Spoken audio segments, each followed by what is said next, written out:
When Clara thought she'd lost everything, she never imagined that saving a stranger buried alive in the woods would lead her to the love of her life and a danger that would threaten to destroy them both. But what the dying man whispered in that moment changed everything, setting in motion a chain of events that would expose a web of betrayal, murder, and a love so powerful it could rise from the grave itself. Welcome to a story that will take you on an emotional roller coaster through the depths of human cruelty and the heights of unexpected love. Stay with me until the very end, and please comment below what city you're watching from. I love seeing how far these stories travel around the world. The autumn wind carried the scent of dying leaves through the dense Virginia woods as Clara Hartwell pulled her threadbare coat tighter around her shoulders. Her breath formed small clouds in the crisp October air as she trudged along the narrow dirt path, her 8-year-old son Tommy skipping ahead, his worn sneakers crunching through the carpet of fallen leaves. "Mom, look!" Tommy called out, pointing to a cluster of wild blackberries hanging from thorny vines. "Can we pick some, please?" Clara managed a tired smile.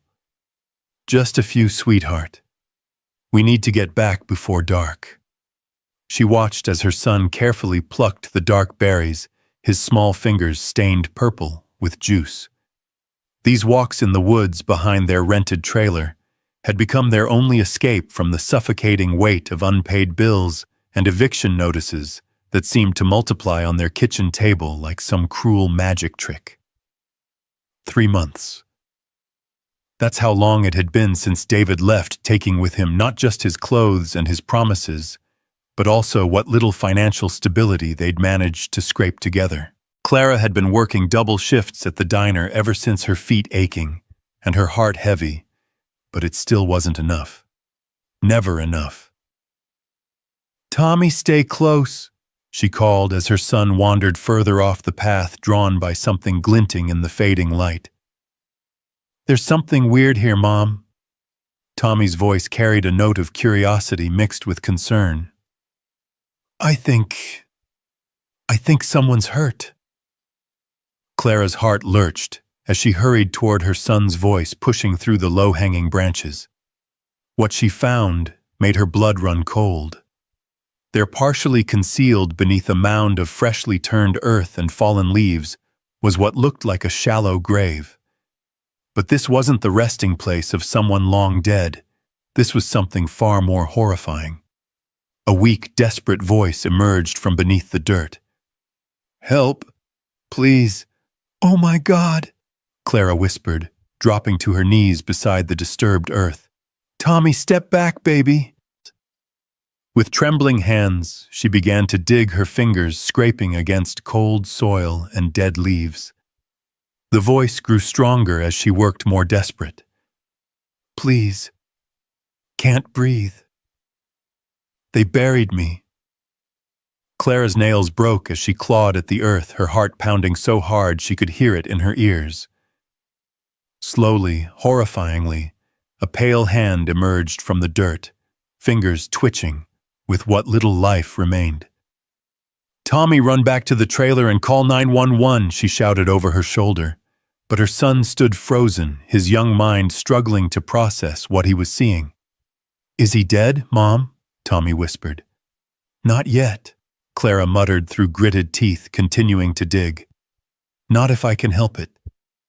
The face that emerged from that makeshift grave would haunt Clara's dreams for months to come, not because it was frightening, but because it was beautiful even in its current state of near death.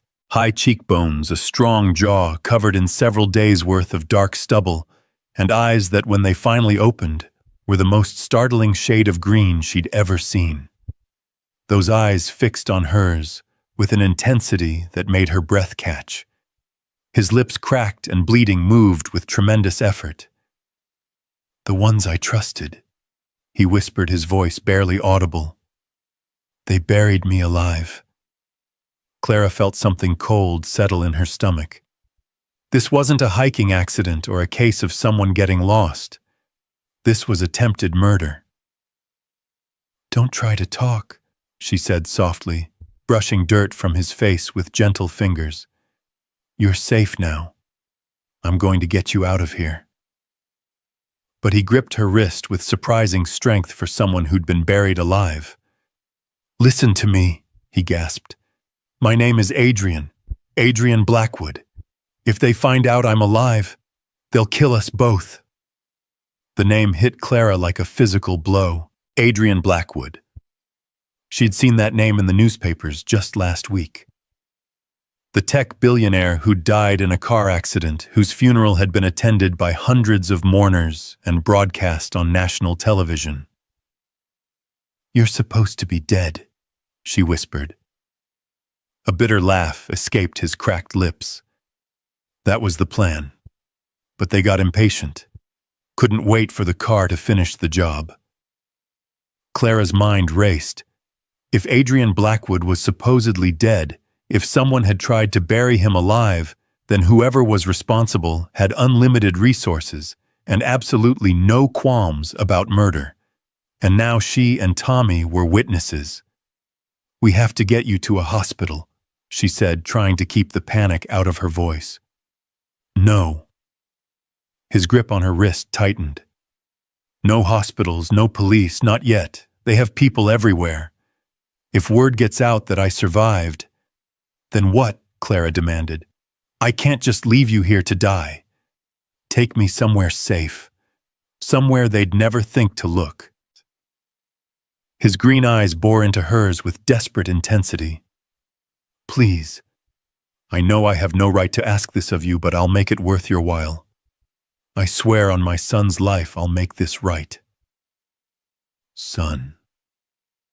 The word hit Clara in a place she thought she'd built walls around. This man, this stranger who'd emerged from what should have been his grave, had a child somewhere who thought his father was dead.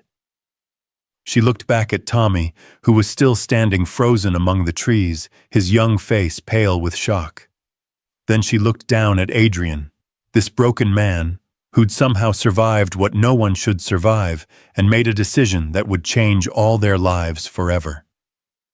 Can you walk? She asked. I can try. Clara helped him sit up, soil cascading from his expensive suit, or what remained of it. His clothes were torn and filthy, his shirt stained with blood from cuts across his chest and arms. Someone had beaten him severely before burying him. Tommy, she called to her son, come help me. Mom, is he a bad man? Tommy asked, his voice small and uncertain. Clara looked into Adrian's eyes and saw pain there, yes, but also something else, a desperate honesty that she recognized because she'd seen it in her own mirror every morning since David left. No, baby, she said softly. He's just someone who needs our help. Together, mother and son helped Adrian to his feet. He swayed dangerously, and Clara wrapped his arm around her shoulders, surprised by how solid he felt, despite his weakened state. How far? He asked through gritted teeth. Not far, Clara lied. The walk back to their trailer would be nearly a mile through rough terrain, and she wasn't sure any of them would make it. But they had to try. Because something in Adrian's voice, in the way he'd spoken about his son, told Clara that this was about more than just survival. This was about justice, about family, about the kind of love that could literally move mountains, or in this case, rise from the grave. The journey back to Clara's trailer took nearly 2 hours. Adrian collapsed twice, and each time Clara was certain he wouldn't get back up. But he did, driven by something stronger than physical pain, the thought of his son Jonathan, who believed his father was dead and buried.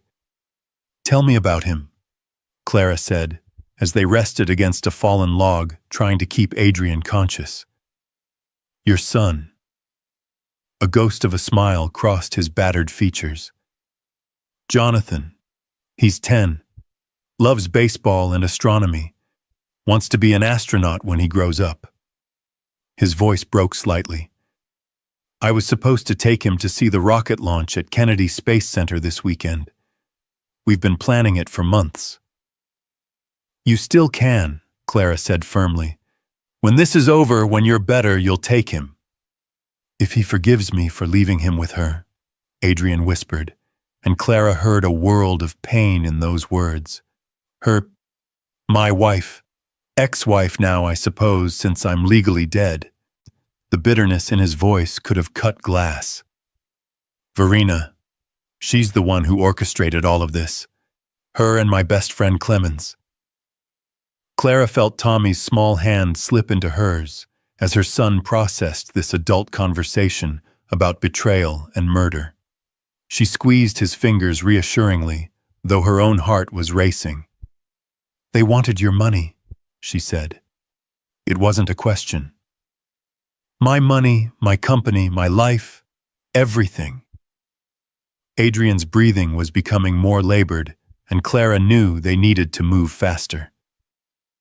The prenup protected most of my assets, but if I died... He trailed off, saving his breath for walking.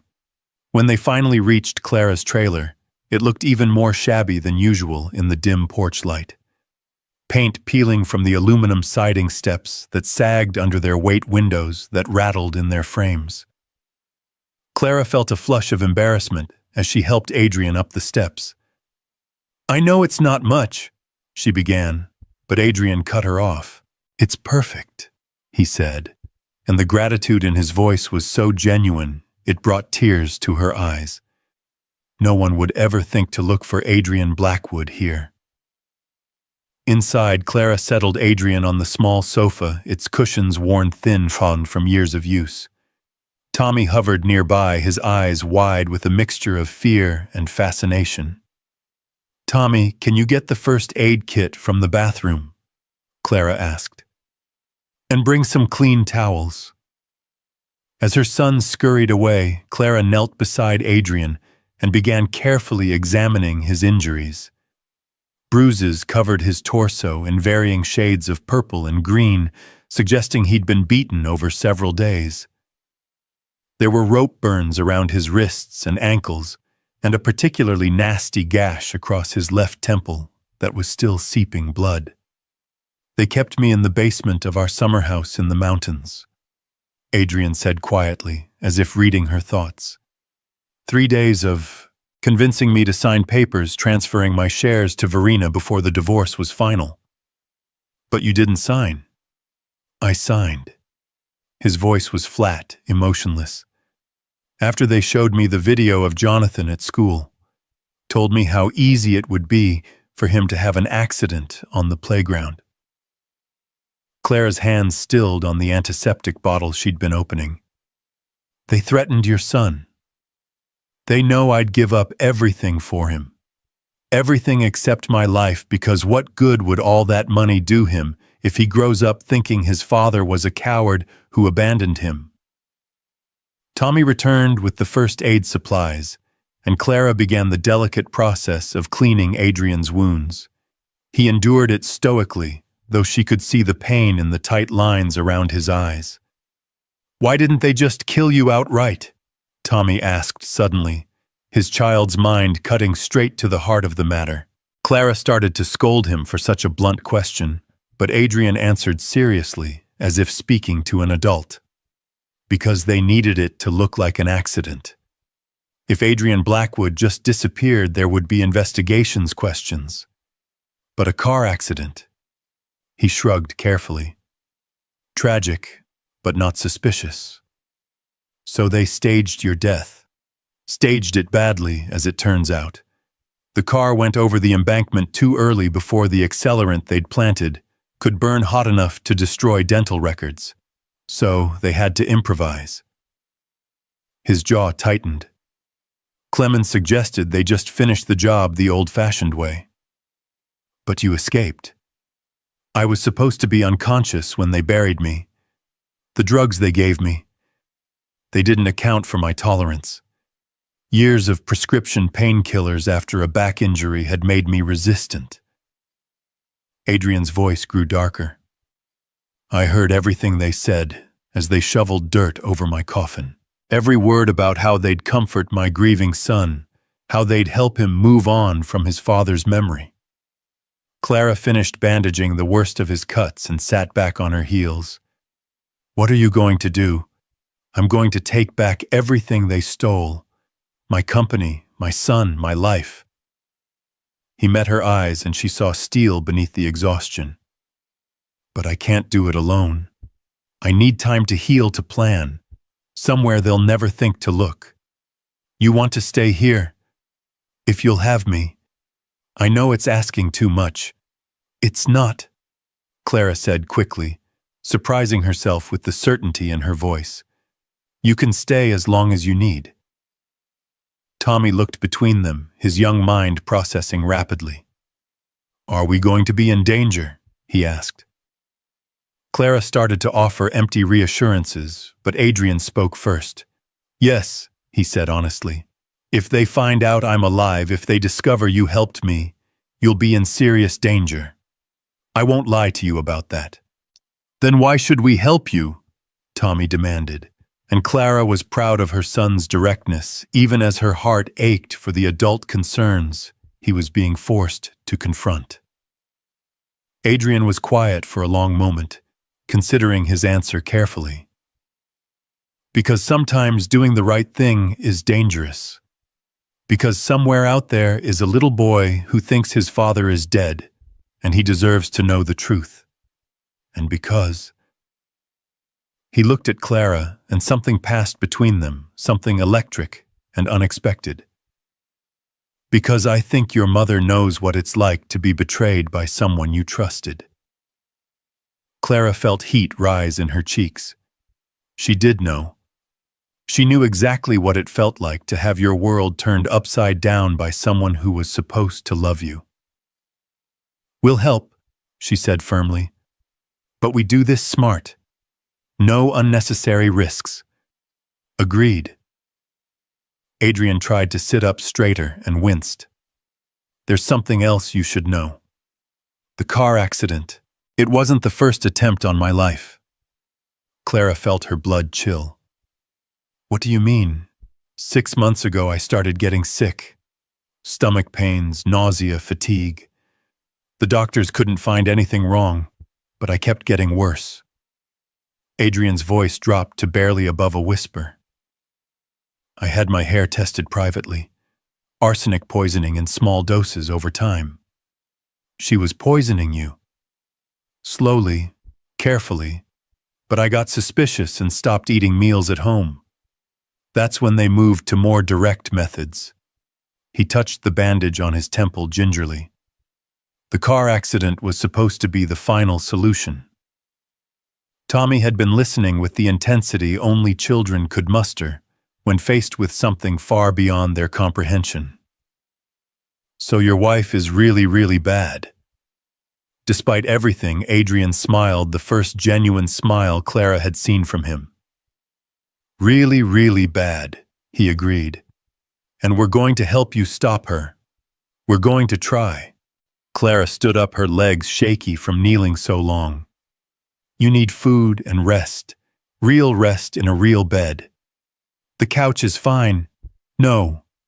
Clara's voice brooked no argument. "You're injured and you've been through hell. You can take my room. Tommy and I will manage out here." "I can't take your bed." "You can, and you will." Clara met his gaze steadily. "You said you'd make this worth our while. Well, the first payment is letting us take care of you properly." Something flickered in Adrian's eyes, surprise, gratitude, and something else that made Clara's heart skip a beat. When was the last time someone had cared about his well-being without wanting something in return? "Clara," he said softly, and the way he spoke her name sent warmth spreading through her chest. "Thank you for everything." She helped him to his feet, acutely aware of how his hand felt in hers, warm, despite everything he'd been through, strong, despite his injuries. As they made their way to her small bedroom, Clara couldn't help but notice how out of place he looked in her humble trailer, like a prince in a peasant's cottage. But there was no condescension in his manner, no judgment of her circumstances. If anything, he seemed grateful for the simple kindness she was showing him. "I'll be right outside if you need anything," she said as she helped him settle onto her bed. The sheets were clean but faded, the mattress soft from years of use. Nothing like what he was probably accustomed to. "Clara." Adrian caught her hand as she turned to leave. "Why are you doing this, really?" She paused in the doorway, considering her answer.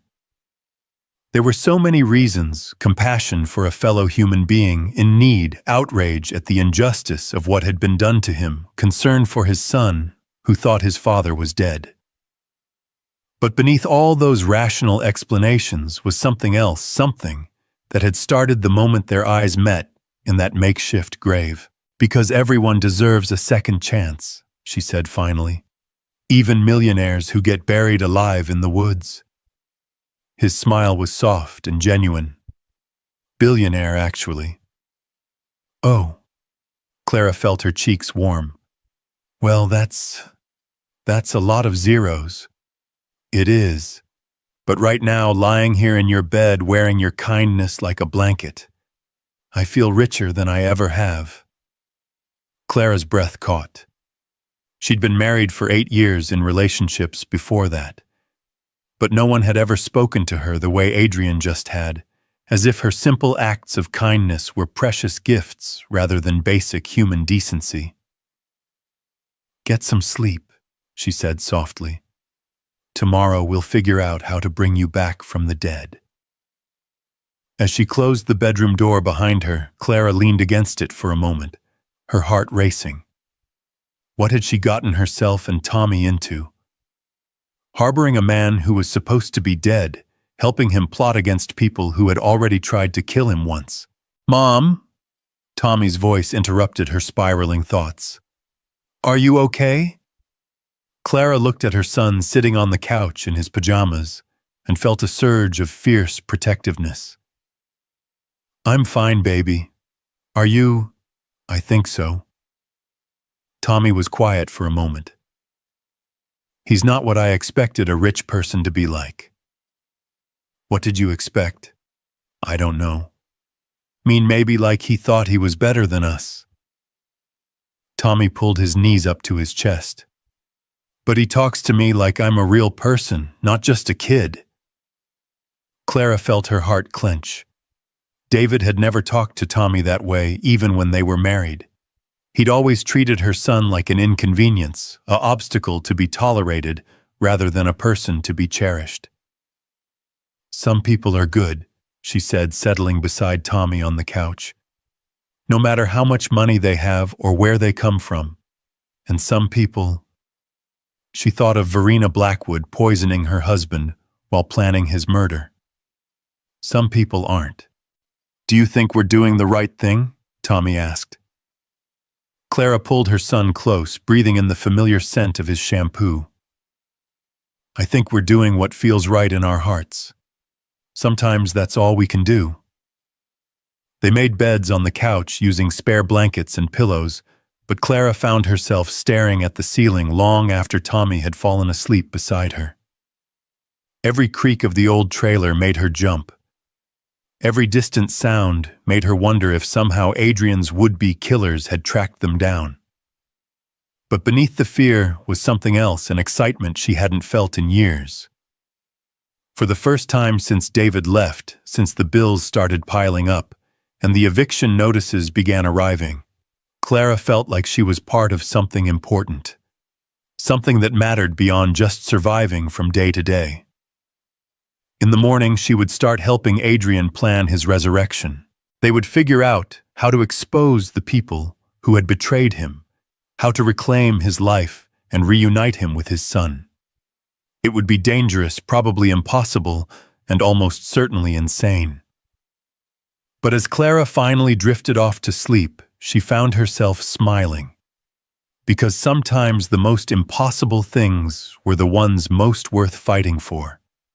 And somewhere in the darkness of her small bedroom, Adrian Blackwood lay awake with similar thoughts, touching the clean bandages Clara had applied with such gentle care, and wondering if maybe, just maybe, being buried alive had been the best thing that ever happened to him.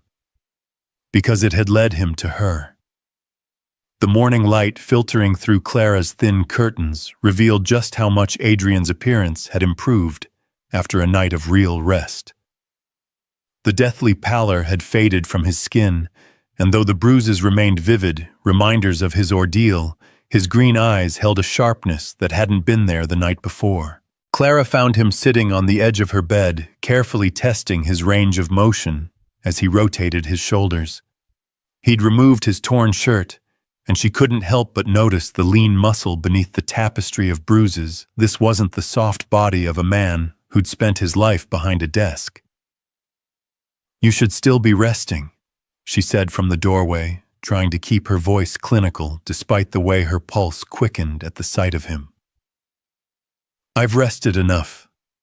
Adrian looked up at her, and something in his expression made her breath catch.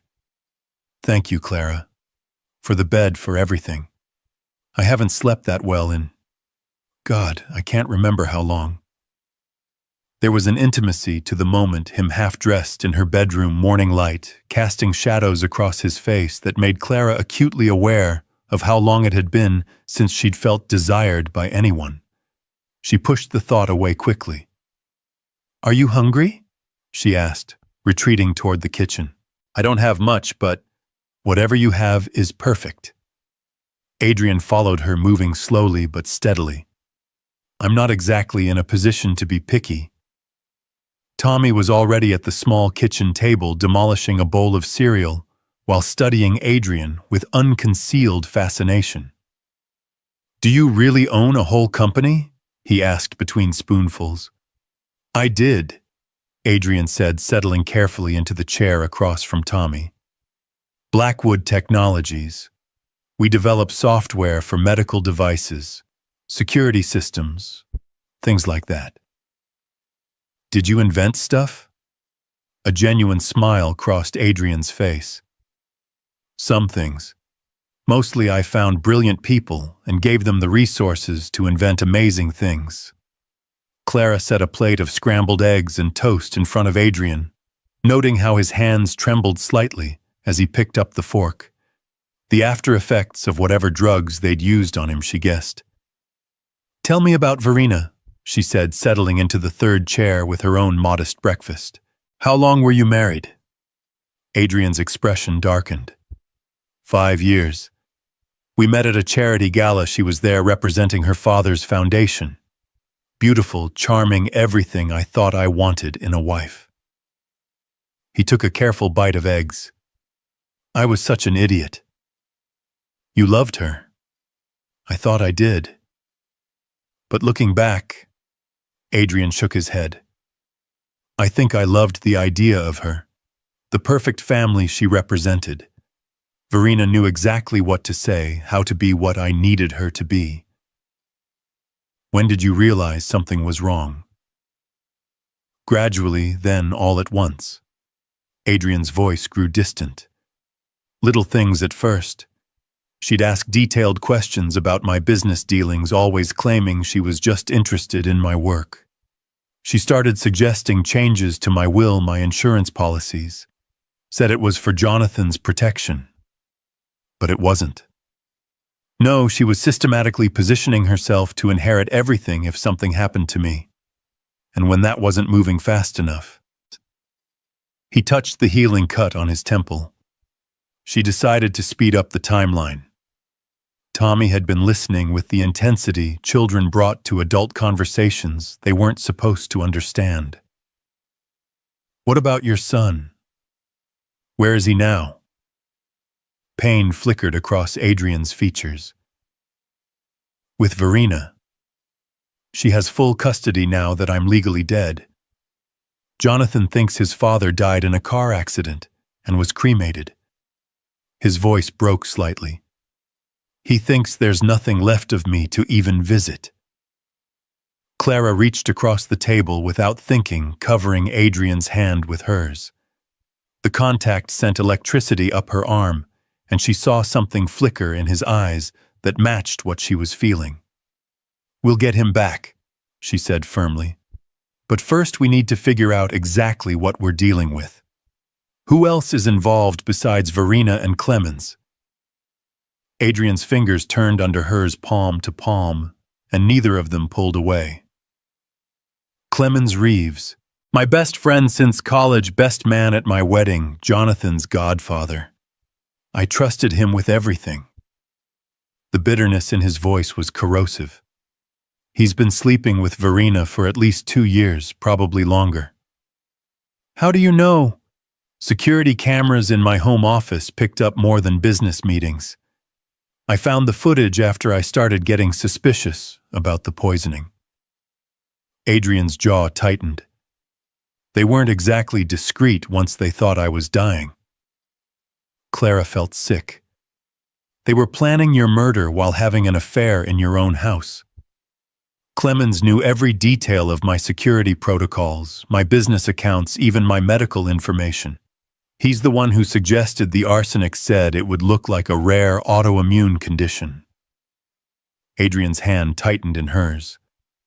He's also the one who convinced Verena that Jonathan would be better off without a father who was clearly losing his mind. Losing your mind.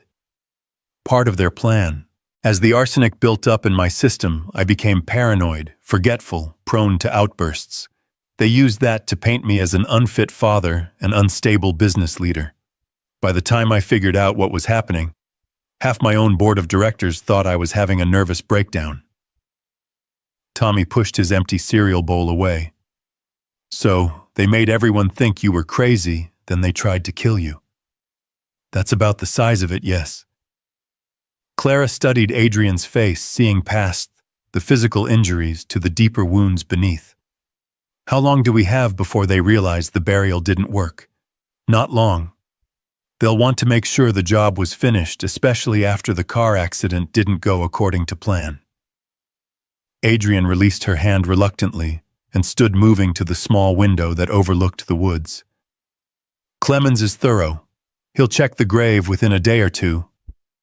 And when he finds it empty, they'll know I'm alive and they'll tear this area apart looking for me. Adrian turned back to face them, his expression grim. Which is why I need to move quickly. I can't stay here much longer without putting you both in danger. Where will you go? Clara asked, though something inside her rebelled at the thought of him leaving. I have a few safe houses they don't know about. But first I need to gather evidence. Solid, undeniable proof of what they've done. Adrian began pacing the small kitchen, his mind clearly racing. The security footage from my house, financial records showing the fraudulent transfers, medical records proving the arsenic poisoning. How do you get any of that without being caught?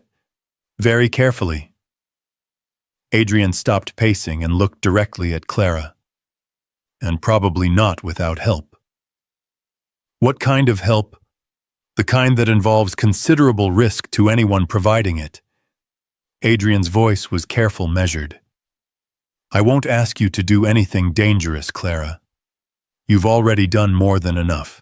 Well, but Clara was already shaking her head. You're not going anywhere alone. Not yet. She surprised herself with the firmness in her voice. You're still injured, still weak from whatever they drugged you with. You wouldn't last a day trying to break into secure locations and steal evidence. I can't ask you to. You're not asking. I'm offering. Clara stood moving closer to him. Besides, they're looking for Adrian Blackwood, not a single mother and her son running errands around town. Something shifted in Adrian's expression. Surprise, gratitude, and something deeper that made Clara's heart race. You'd do that for me. For you, for your son, for justice. Clara met his gaze steadily. And maybe because I'm tired of feeling helpless all the time. Adrian studied her face for a long moment, and Clara had the strange sensation that he was seeing her, really seeing her, in a way no one had in years. All right, he said finally. But we do this smart. We plan every move, every contingency, and if things go bad, you and Tommy disappear. Promise me. I promise. I mean it, Clara. These people have already proven they'll kill to protect their secrets. I won't have your deaths on my conscience." The gravity in his voice sent a chill down Clara's spine but also strengthened her resolve. "Then we better make sure we don't get caught." The next several hours were spent in careful planning. Adrian sketched out the layout of his house, marking security camera locations and entry points. He explained the routine of his household staff, most of whom had been with him for years and weren't involved in Verina's scheme. "Mrs. Henderson, the housekeeper, she leaves every day at 3, Adrian said, drawing lines on his makeshift map. "She's loyal, but Verina has convinced her that I was having paranoid episodes before my death. If Mrs. Henderson sees you, she'll call the police thinking you're burglars." "What about your home office?" Clara asked, studying the layout. "Where would Verina keep the important documents?" "She wouldn't. Too risky. But Clemens has an office at the company headquarters, and that's where he'd store anything incriminating." Adrian tapped the paper with his pen. "The problem is getting access. Blackwood Technologies has state-of-the-art security, and Clemens has probably changed all the access codes since my death." Tommy, who had been coloring at the other end of the table while listening to their conversation, suddenly looked up. "What about the cleaning people?" Both adults turned to stare at him. "What cleaning people?" Clara asked. "At Dad's work, the cleaning people come at night. They go everywhere, and nobody pays attention to them because they're just cleaning." Tommy went back to his coloring, as if he'd just solved a complex mathematical equation, rather than potentially cracked their entire problem. Adrian stared at the boy with something approaching awe. "That's actually brilliant. Commercial cleaning crews work after hours. They have access to everything, and no one questions their presence." "But we're not part of any cleaning crew," Clara pointed out. "No, but I know who the building uses. Pinnacle Cleaning Services. I've seen their people working late when I've had to go back to the office for something." Adrian's mind was clearly racing. "If we could get uniforms, find out their schedule. That's a lot of ifs. I have a contact who might be able to help. Marcus Webb, he's head of security at Blackwood Technologies. We served together in the Army, and he's one of the few people I trust completely." Adrian paused. "The problem is contacting him without alerting anyone to the fact that I'm alive." Clara considered this. "What if I contacted him as someone who worked for you, maybe someone with information about your death?" "That could work. Marcus is suspicious by nature. If someone approached him claiming to have information about irregularities surrounding my accident, he'd want to investigate quietly." Adrian looked at Clara with growing admiration. "You'd have to be convincing, though. Marcus doesn't trust easily." "What would I need to know to be convincing?" For the next hour, Adrian coached Clara on details about his business, his routines, his relationships with key employees. She was a quick study, absorbing information with the kind of focused intensity that came from knowing lives depended on her performance. "Marcus has a scar on his left hand from an IED explosion in Afghanistan," Adrian said. "He's never married lives alone with a German shepherd named Ranger. He drinks his coffee black and has a habit of clicking his pen when he's thinking. And he'd believe that you confided in a... What am I supposed to be exactly? A consultant. Someone I hired privately to look into security issues." Adrian met her eyes. "Someone I trusted with sensitive information because I was beginning to suspect people close to me." As afternoon faded into evening, they refined their plan. Clara would approach Marcus Webb the next day, claiming to be Sarah Mitchell, a security consultant Adrian had hired before his death. She would suggest that Adrian had suspected he was in danger and had asked her to gather evidence if anything happened to him. "What if he asks for proof that you hired me?" Clara asked. "He won't, not initially. Marcus is too smart to dismiss potential intelligence without investigating first. But, Adrian hesitated. If he does ask, tell him I said Kabul taught us that trust is a luxury we can't afford. He'll know that came from me. The weight of what they were planning settled over Clara as darkness fell. Tomorrow she would essentially be going undercover to expose a murder conspiracy, something that existed only in movies and television shows in her world. Are you having second thoughts? Adrian asked gently, as if reading her mind. Clara looked at him sitting across from her in the lamplight, this man who had been buried alive and betrayed by everyone he'd trusted, and felt something fierce and protective rise in her chest. No, she said firmly. No second thoughts. Clara, Adrian's voice was soft, careful. Why are you really doing this? I mean the real reason, not the noble ones you gave me earlier.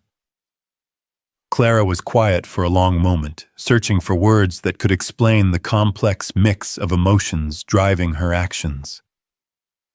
Do you remember what you said yesterday about taking back everything they stole from you? Yes. Well, I know what it feels like to have someone steal your life while you watch helplessly. David didn't try to poison me or bury me alive, but he took my security, my trust, my belief that I deserved better than scraps. Clara's voice grew stronger as she spoke. Maybe helping you take back your life is a way of taking back mine. Adrian was very still, his green eyes locked on her face. And maybe you're the first person in years who's looked at me and seen something worth saving. The air between them seemed to thicken, charged with possibilities neither was quite ready to acknowledge. Clara felt drawn to him in a way that terrified and thrilled her in equal measure. We should get some sleep, she said finally, though the last thing she wanted to do was end this moment. Tomorrow's going to be complicated. Clara. Adrian stood as she did, and suddenly they were very close in the small space of her kitchen. Whatever happens tomorrow, whatever comes of all this, I want you to know that finding you, having you choose to help me, it's the first good thing that's happened to me in longer than I can remember. Clara looked up at him. This man who had emerged from what should have been his grave and felt something shift inside her chest, something that had been closed off and protected for so long, she'd almost forgotten it existed. Adrian, she whispered, and then his hand was cupping her face, his thumb tracing the line of her cheekbone with infinite gentleness. For a moment she thought he might kiss her. For a moment she desperately wanted him to. But then Tommy's voice came from the living room asking for help with his homework, and the spell was broken. Tomorrow, Adrian said quietly, his hand dropping away from her face.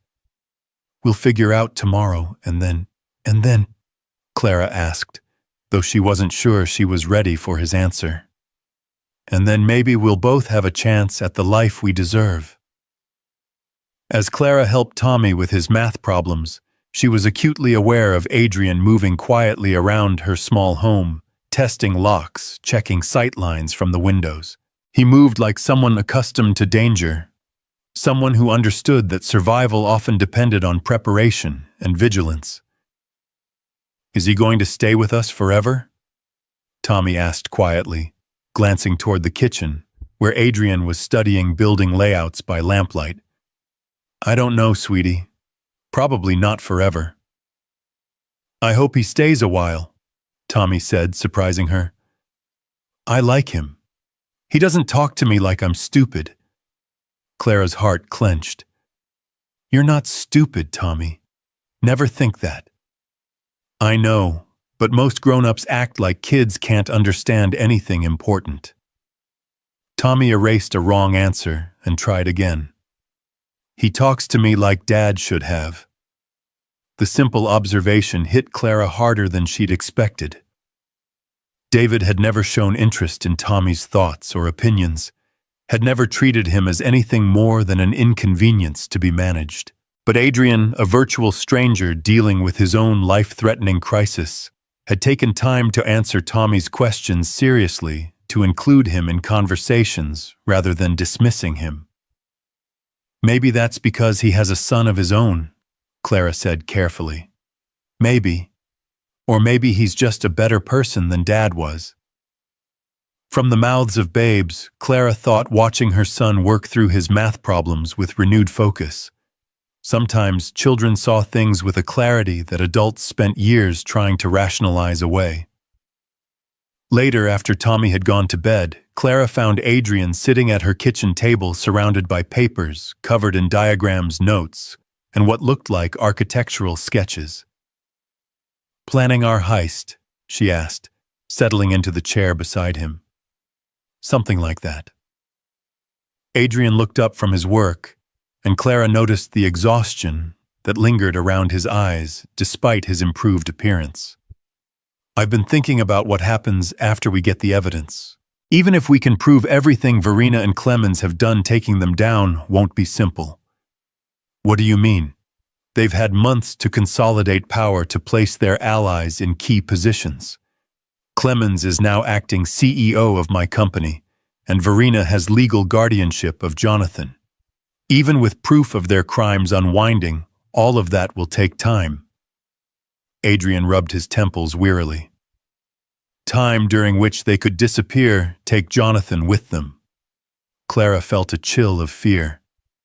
"You think they'd run?" "If they felt cornered, absolutely. Verena has dual citizenship. She could take Jonathan to Switzerland and claim I'm a dead man trying to kidnap her son." Adrian's voice was tight with controlled emotion. "The legal battles alone could take years, and by then Jonathan would be grown up thinking his father abandoned him," Clara finished. "Exactly." Clara studied Adrian's profile in the lamplight, seeing the weight of fatherhood and responsibility that drove him even more than the desire for justice or revenge. "So we don't give them time to run," she said finally. "We hit them fast, hard, and from multiple directions at once." Adrian turned to look at her, something like hope flickering in his expression. "That would require perfect timing and considerable risk." "Then we better make sure our timing is perfect." A slow smile spread across Adrian's face, transforming his features in a way that made Clara's breath catch. "Have I mentioned that you're remarkable?" "Once or twice," Clara said, feeling heat rise in her cheeks. "But I wouldn't mind hearing it again." The moment stretched between them, full of possibility and promise, until Adrian's expression grew serious again. "Clara, there's something else you need to know. About the danger we're walking into." "Tell me." "Clemens is former military like Marcus. But where Marcus served honorably, Clemens was discharged under questionable circumstances. There were allegations of war crimes, civilian casualties that couldn't be properly investigated." Adrian's voice dropped. "The man who helped plan my murder isn't just ruthless. He's trained to kill." Clara felt her mouth go dry, but she kept her voice steady. "Are you trying to scare me out of helping you?" "I'm trying to make sure you understand what we're dealing with. If Clemens realizes I'm alive, if he feels threatened..." Adrian reached across the table and took her hand. "I need to know you can handle yourself if things go wrong. I worked 3 jobs to support Tommy and myself before David left. I've dealt with drunk customers, aggressive landlords, and bill collectors who thought intimidation was a valid business strategy." Clara met his gaze steadily. "I'm stronger than I look. I don't doubt that. But this is different." "I know." Clara turned her hand in his palm to palm, fingers interlacing. "But so am I. The woman who was married to David, who let him walk all over her for years, she wouldn't have helped a stranger crawl out of his own grave. She wouldn't be planning to break into a corporate office to steal evidence of murder." "What changed?" Clara considered the question seriously. "Maybe I did. Or maybe I just finally found something worth fighting for." Their eyes met across the small table, and Clara saw her own feelings reflected in Adrian's gaze, the impossible connection that had sparked between them, the sense that they were meant to find each other, despite the horrific circumstances that had brought them together. "Clara," Adrian said quietly, his thumb tracing patterns across her knuckles. "After this is over, when I have my life back, when Jonathan is safe. Yes. I'd like to take you to dinner. Somewhere nice, somewhere you deserve." Clara's heart did something complicated in her chest. "Just dinner." Adrian's smile was soft and full of promise. "We'll start with dinner and see where it leads." "I'd like that," Clara whispered, and meant it more than she'd meant anything in years. As they sat in the quiet of her small kitchen, hands clasped across papers, covered with plans for exposing murder and reclaiming stolen lives, Clara thought about how dramatically her world had changed in less than 48 hours. 2 days ago, her biggest concern had been whether she could scrape together enough money for groceries. Now she was planning what amounted to a one-woman intelligence operation against people who had already proven they would kill to protect their secrets. It should have terrified her. Instead, she felt more alive than she had in years. "We should probably get some sleep," Adrian said reluctantly, but neither of them moved to break the contact between their hands. "Probably," Clara agreed, making no effort to stand. "Tomorrow's going to be complicated. Very complicated. And dangerous. Extremely dangerous." Adrian's thumb continued its gentle movement across her skin. "Any regrets?"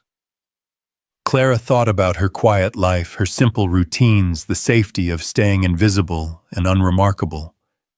Then she thought about Jonathan Blackwood, a 10-year-old boy who believed his father was dead, and about the man sitting across from her, who had survived being buried alive through sheer force of will and love for his son. "None," she said firmly. "No regrets at all." When they finally separated to prepare for another night of uncomfortable sleeping arrangements, Clara caught herself hoping that tomorrow's mission would succeed, not just because justice demanded it, but because she wanted to see what came next for them. She wanted to discover what it felt like to be cherished by someone who saw her strength rather than her struggles, her possibilities rather than her limitations. As she settled onto the couch beside Tommy's sleeping form, Clara allowed herself to imagine a future where she and Adrian and their sons became a real family, not born of convenience or desperation, but of choice and love and the kind of deep connection that could survive being buried alive. It was a dangerous dream, she knew. Tomorrow could go wrong in 1,000 different ways, and even if it went right, there would be months of legal battles and media attention and complications she couldn't even imagine. But for the first time in years, Clara fell asleep with hope in her heart and the promise of tomorrow's possibilities lighting her dreams like stars. The morning arrived gray and overcast, matching Clara's nervous energy as she stood before her small bathroom mirror trying to transform herself into Sarah Mitchell, security consultant. Adrian had given her one of his business cards to study, and she'd practiced her cover story until the words felt natural in her mouth. "You look different," Tommy observed from the doorway, watching as Clara applied makeup with more care than usual. "That's the idea," she replied, smoothing down the blazer she'd borrowed from her one professional outfit, a remnant from her brief stint as a bank teller years ago. "I need to look like someone important enough to have worked for Adrian." "You already look important to me," Tommy said simply, and Clara felt her heart clench with love for her perceptive son. "Thank you, baby. That means everything." Adrian appeared behind Tommy fully dressed, despite his injuries. He'd found a way to make his torn and bloodied clothes look almost presentable, though Clara noticed he moved carefully to avoid aggravating his healing wounds. "You look perfect," he said, his green eyes taking in her transformation with obvious approval. Professional, trustworthy, exactly what Marcus would expect from someone I'd hire for sensitive work. And if he doesn't believe me, he will.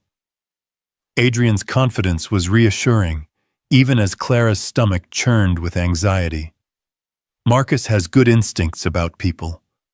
He'll see what I see in you, which is strength, intelligence, the kind of integrity that can't be faked. Adrian moved closer, his hand coming up to adjust the collar of her blazer, in a gesture so intimate it made her breath catch. You're going to do brilliantly. The plan was straightforward in theory, terrifying in execution.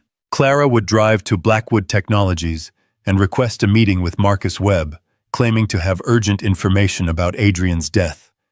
While she distracted him and hopefully gained his cooperation, Adrian would remain hidden at the trailer, monitoring police scanners and local news for any sign that his burial site had been discovered.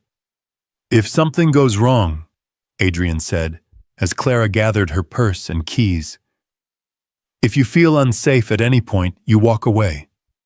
Promise me. I promise. Clara looked at him standing in her small living room, this man who had changed her entire world in the space of 3 days. What if Marcus doesn't believe me? What if he calls security? Then you stick to your story and leave calmly. You're Sarah Mitchell, a security consultant, who was hired to investigate potential threats against Adrian Blackwood. You have concerns about his death and wanted to share them with someone you knew he trusted. Adrian's voice was steady, reassuring.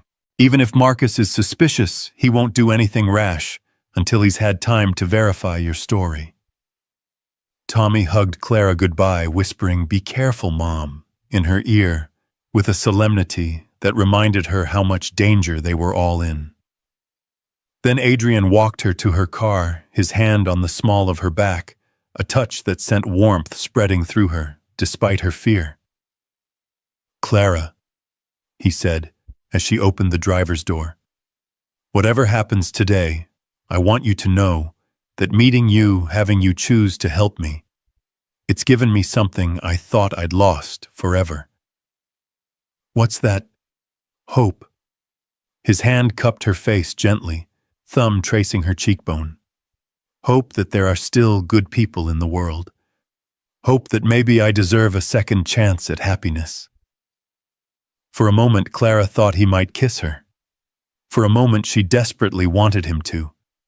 But then she remembered where she was going, what she was about to do, and pulled back reluctantly. "Save that thought," she said softly, "until I get back." "I will." The drive to Blackwood Technologies took 45 minutes through increasingly affluent neighborhoods, each mile taking Clara further from her familiar world of trailer parks and discount stores into a realm of manicured lawns and luxury cars. The corporate headquarters rose from its landscaped grounds, like a monument to success, all glass and steel and architectural ambition.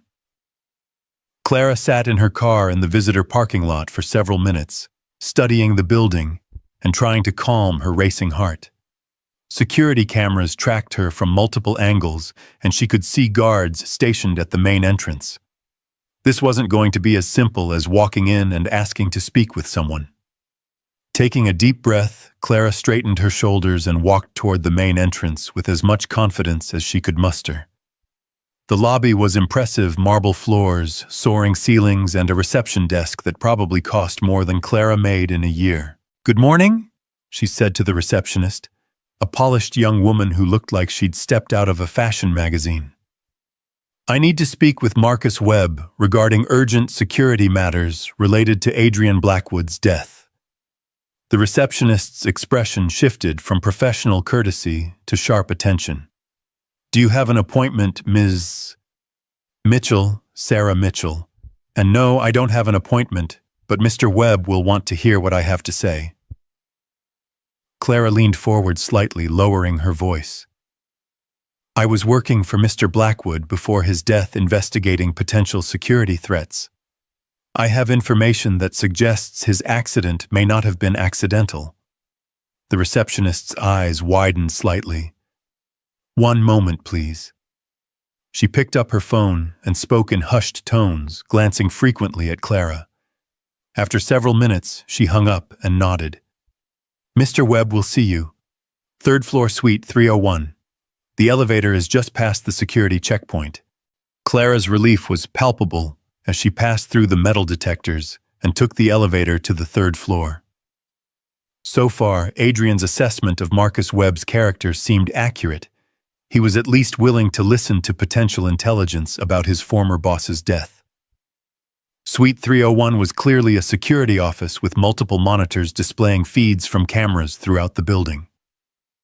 Marcus Webb was exactly as Adrian had described him, mid-40s military bearing, and a watchful intensity that suggested he missed very little. The scar on his left hand was visible as he gestured for Clara to take a seat. Ms. Mitchell, he said, his voice carefully neutral. You have information about Adrian Blackwood's death. I do. Clara forced herself to meet his gaze steadily.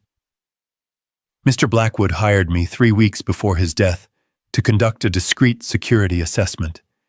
He was concerned about potential threats from people close to him. Marcus's expression didn't change, but Clara noticed his hand move to a pen on his desk, clicking it rhythmically.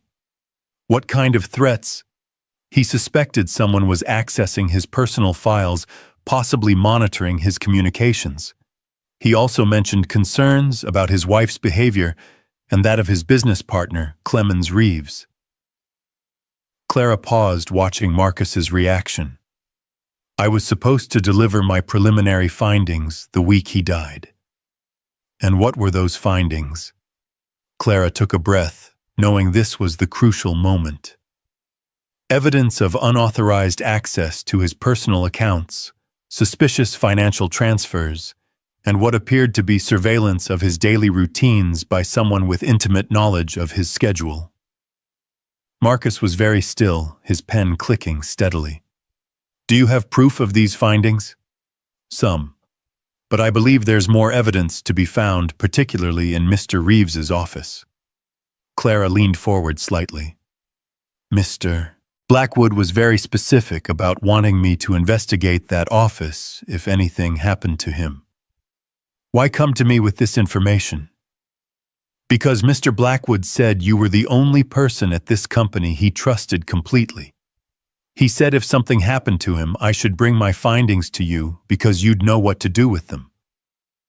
Clara paused, then played her trump card.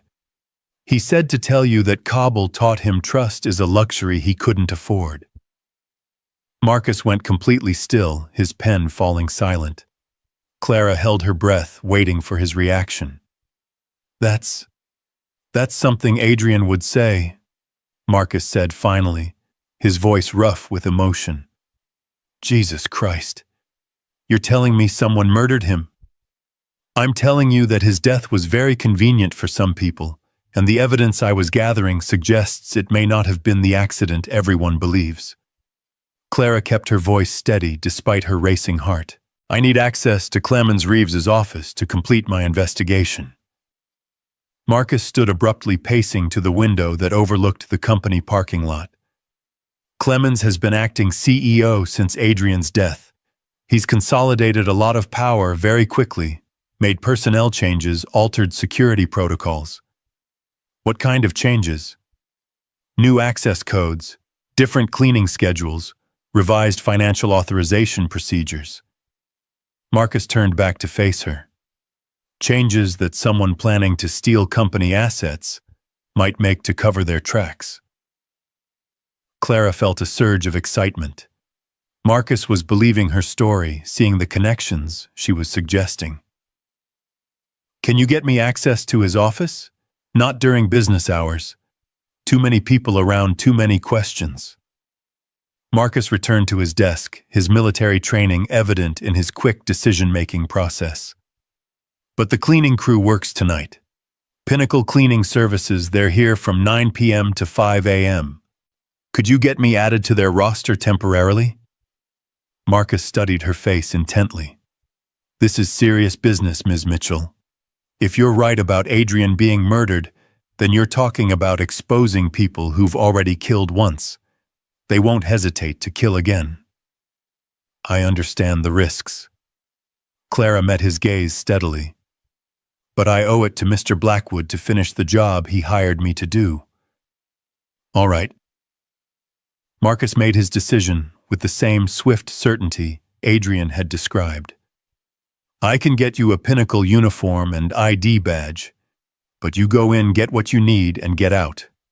No unnecessary risks. Agreed. And Ms. Mitchell, if you find evidence of what you're suggesting, you bring it directly to me. No one else in this building can be trusted until we know the full scope of what we're dealing with. Clara nodded, her pulse racing with a mixture of fear and anticipation. How do I contact you when I have what we need? Marcus handed her a business card with a number written on the back. That's my personal cell. Call me the moment you're clear of the building. As Clara left the Blackwood Technologies building, she felt a rush of triumph mixed with terror. Phase 1 of their plan had succeeded beyond her wildest hopes. Marcus Webb not only believed her story, but was actively helping her gain access to Clemens's office. But the hardest part was still ahead. The drive back to the trailer seemed to take forever, her mind racing, with everything that had happened and everything that still needed to go right.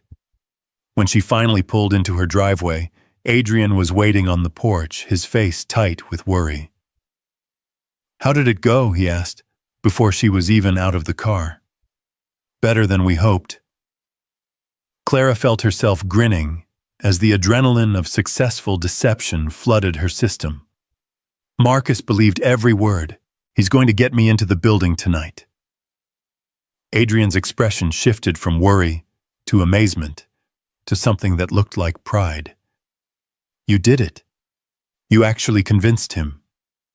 We did it, Clara corrected, allowing herself to be pulled into his arms, despite the fact that they were standing in full view of her neighbors. Your assessment of his character was perfect. The moment I mentioned Kabul, I could see him make the decision to trust me. Adrian held her tightly, and Clara could feel some of the tension leave his body. I was terrified something would go wrong, that you'd be arrested or worse. I was terrified too, Clara admitted, breathing in his scent and allowing herself to feel safe in his arms. But it worked. Tonight we get the evidence we need. Tommy appeared in the doorway, having heard their voices. Did you catch the bad guys, Mom? Not yet, sweetie. But we're getting close. The rest of the day passed in a blur of preparation and nervous energy. Marcus had arranged for a Pinnacle Cleaning Services uniform to be delivered to a predetermined drop site, along with an ID badge and building access card. Clara practiced moving naturally in the unfamiliar uniform, learning to look like she belonged in the sterile corporate environment. Remember? Adrian coached her as evening approached. Clemens's office is on the executive floor corner suite with windows facing east. His computer will be password protected, but look for physical files, anything that might reference the arsenic or the staged accident. What if his office is locked? Marcus said he'd make sure it wasn't. But if something goes wrong, if you encounter anyone who questions your presence, you're just there to empty trash bins and vacuum carpets.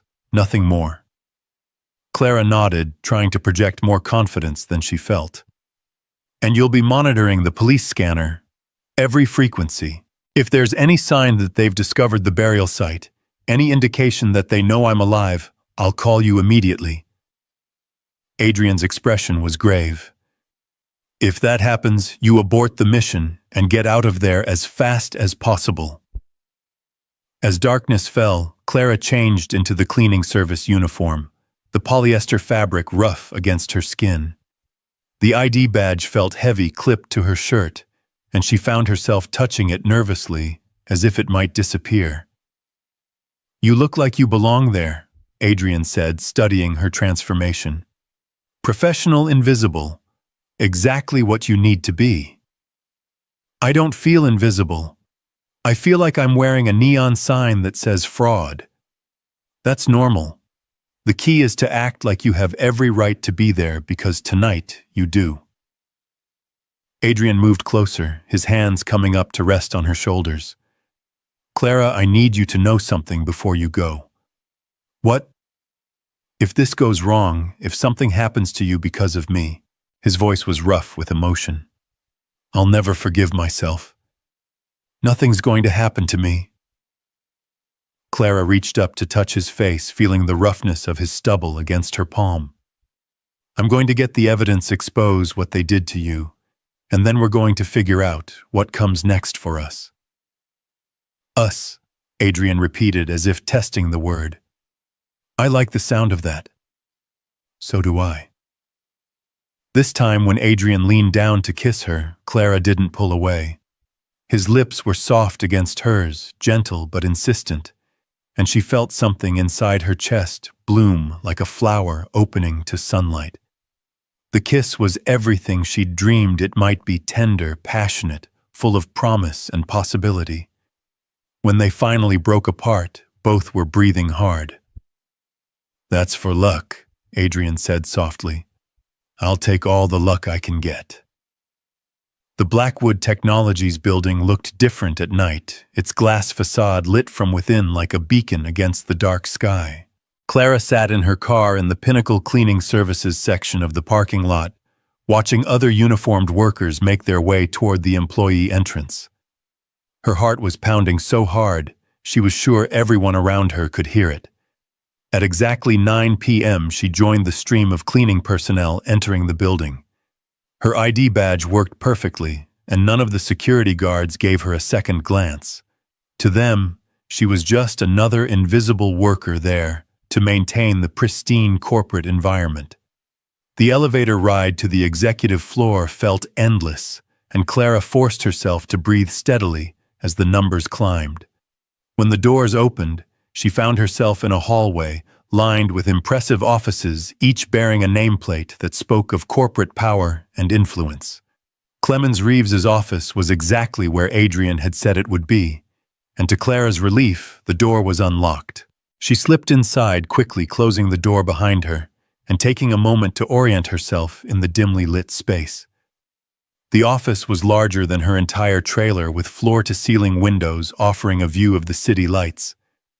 A massive desk dominated one corner, while a seating area with leather furniture occupied another. Built-in bookcases lined one wall, filled with what appeared to be legal and business texts. Clara began her search methodically, starting with the desk drawers. Most contained routine office supplies and correspondence, but the bottom drawer was locked.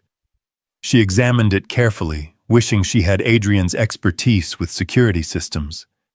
Moving to the filing cabinets, she found them mostly unlocked and began going through folders systematically. Financial reports, personnel files, meeting minutes. Nothing immediately incriminating, but she photographed key documents with her phone camera as Adrian had instructed. It was in the third filing cabinet that she found the folder marked Project Transition, innocuous enough to avoid suspicion, but containing documents that made her blood run cold. There were medical reports detailing the effects of arsenic poisoning, maps of the mountain road where Adrian's car had gone over the embankment, and most damning of all, a timeline showing exactly when each phase of the plan would be implemented. Clara's hands shook as she photographed each page, the evidence of premeditated murder laid out in clinical detail. There were email printouts between Clemens and someone identified only as V, undoubtedly Verena, discussing dosage amounts and timing schedules. One email in particular made Clara's stomach turn. A becoming suspicious about symptoms. May need to accelerate timeline. Car accident scenario ready to implement if necessary. Burial location prepared as backup contingency. They had planned everything. Every detail of Adrian's murder had been carefully orchestrated, down to the backup plan of burying him alive if the car accident didn't finish the job. Clara was so focused on photographing the documents that she almost missed the sound of the office door opening. Almost. She spun around to find Clemens Reeves himself standing in the doorway, his expression shifting from surprise to cold calculation as he took in the scene Clara standing beside. His open filing cabinet, camera phone in hand, surrounded by scattered documents. "Well, well," Clemens said, stepping into the office and closing the door behind him. "What do we have here?" Clara's mind raced, searching for a plausible explanation. "I'm sorry, sir. I'm with the cleaning service. You were just photographing confidential documents in my private office at 10 o'clock at night." Clemens's voice was calm, but Clara could see the danger in his eyes. "That's a very interesting cleaning technique. I can explain." "I'm sure you can. But first let me ask you something." Clemens moved closer, and Clara noticed the predatory way he carried himself, like someone accustomed to violence. "How much did Adrian pay you to spy on me?" Clara's blood turned to ice. He knew. Somehow impossibly he knew who she was and why she was there. "I don't know what you're talking about," she said, trying to edge toward the door. "Of course you don't." Clemens smiled, but there was no warmth in it. "Just like you don't know that we found the empty grave this morning. Just like you don't know that Adrian Blackwood is supposed to be dead and buried." Clara felt the world tilt beneath her feet. They knew Adrian was alive. They knew she was connected to him. And she was trapped in an office 30 stories above the ground, with a man who had already proven he would kill to protect his secrets. "I think we need to have a conversation." Clemens continued, moving to his desk and picking up his phone. "About where your friend is hiding and about how much you know about things that are none of your business." "I don't know what you're talking about," Clara repeated, but her voice came out weaker than she intended. "Let me explain something to you," Clemens said, setting down the phone and walking back toward her. "Adrian Blackwood is a dead man. Legally, officially, and soon to be literally. The only question is whether you and your son join him, or whether you disappear quietly and never mention any of this again." The threat to Tommy sent a surge of maternal fury through Clara that temporarily overwhelmed her fear. "Don't you dare threaten my son." "I'm not threatening anyone. I'm simply explaining the reality of your situation." Clemens was close enough now that Clara could smell his cologne, could see the cold intelligence in his eyes. "You have something that belongs to me, and I have something you value. I think we can reach an arrangement." "What do you want?" "Adrian's location, the return of any evidence you may have gathered, and your word that you'll disappear back to whatever hole you crawled out of and never speak of any of this again." Clara's mind raced, trying to think of a way out of the situation. The documents she'd photographed were still on her phone, but they wouldn't do any good if she and Tommy ended up dead. And Adrian, if they found him, if they finished what they'd started in that shallow grave. "I need time to think," she said. "Time is a luxury you don't have." Clemens reached into his jacket and pulled out a gun, not pointing it at her, but making sure she saw it. "You see, my dear, I have a meeting with Verena in an hour to discuss how to handle our little resurrection problem. I'd prefer to tell her it's been resolved." Clara stared at the weapon, her mouth dry with terror. "And if I refuse, then your son becomes an orphan tonight, and Adrian gets to experience being buried alive all over again. Permanently, this time." The casual way he spoke about murder, the complete lack of emotion in his voice, drove home just how dangerous this man truly was. But even as fear threatened to paralyze her, Clara found herself thinking about Adrian waiting for her call, about Tommy sleeping safely in their trailer, about the 10-year-old boy who thought his father was dead. "All right," she said finally. "I'll tell you what you want to know." "Wise choice." Clemens smiled and pulled out his phone. But first, let's make sure you're not armed with any unpleasant surprises. As he began scrolling through his contacts, presumably to call for backup, Clara made a desperate calculation. The office door was 15 feet away.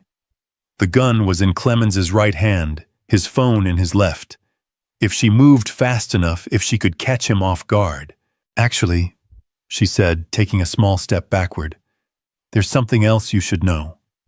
What's that? Clemens looked up from his phone, irritated by the interruption. Adrian isn't the only one who survived what you thought you'd buried. Before Clemens could react to her words, Clara lunged toward the light switch, plunging the office into darkness. She heard him curse and saw the muzzle flash as he fired blindly in her direction, the bullet shattering the window behind where she'd been standing. Clara threw herself toward the door, her hands fumbling for the handle as Clemens shouted behind her. She burst into the hallway and ran for the emergency stairwell, her feet pounding against the polished floors as she heard him pursuing her. 30 floors. She had to descend 30 floors while being chased by an armed man who had already tried to kill her once tonight. But as her feet hit the concrete stairs and she began her desperate flight downward, Clara found herself thinking not of her own survival, but of Adrian and Tommy, and the life they might build together if she could just make it out of this building alive. Behind her, Clemens's footsteps echoed in the stairwell, and she knew the real chase was just beginning. Clara's lungs burned as she flew down the emergency stairwell, taking the concrete steps 3 at a time, while Clemens's heavy footfalls echoed behind her. 28 floors, 27. Each landing brought her closer to freedom, but also closer to the building's security systems and potential backup that Clemens might have called. You can't run forever. His voice boomed through the stairwell closer than she'd hoped. I know where you live, Clara. I know about your son. The sound of her real name on his lips sent ice through her veins, but also confirmed what she'd feared. They'd been watching her probably since the moment she'd pulled Adrian from that grave. She pushed herself harder, her phone clutched in her sweaty palm, containing the evidence that could destroy him if she could just survive long enough to use it. 23rd floor. 22nd. Her legs were beginning to shake from the exertion, but behind her she could hear Clemens gaining ground. Military training, she remembered Adrian saying. This man was conditioned for pursuit, for violence, for exactly this kind of chase. On the 18th floor, Clara made a desperate decision. Instead of continuing down, she burst through the door into the office corridor, hoping to lose him in the maze of cubicles and conference rooms.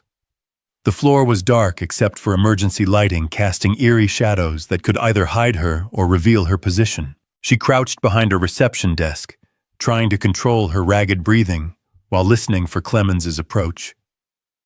Her phone buzzed with an incoming call, Adrian's number. She couldn't answer it without revealing her location, but the sight of his name on the screen reminded her of everything she was fighting for. The stairwell door opened with a soft click, and Clara heard Clemens' careful footsteps as he entered the office floor. He was moving slowly now, methodically, like a hunter who knew his prey was cornered. Clara, his voice carried across the darkened space, artificially calm. Let's be reasonable about this. You have something I need, and I have the power to make your problems disappear. Work with me and your son stays safe. Keep running and... He let the threat hang in the air. Clara closed her eyes, thinking of Tommy sleeping peacefully in their trailer, unaware that his mother was crouched in a corporate office playing a deadly game of cat and mouse.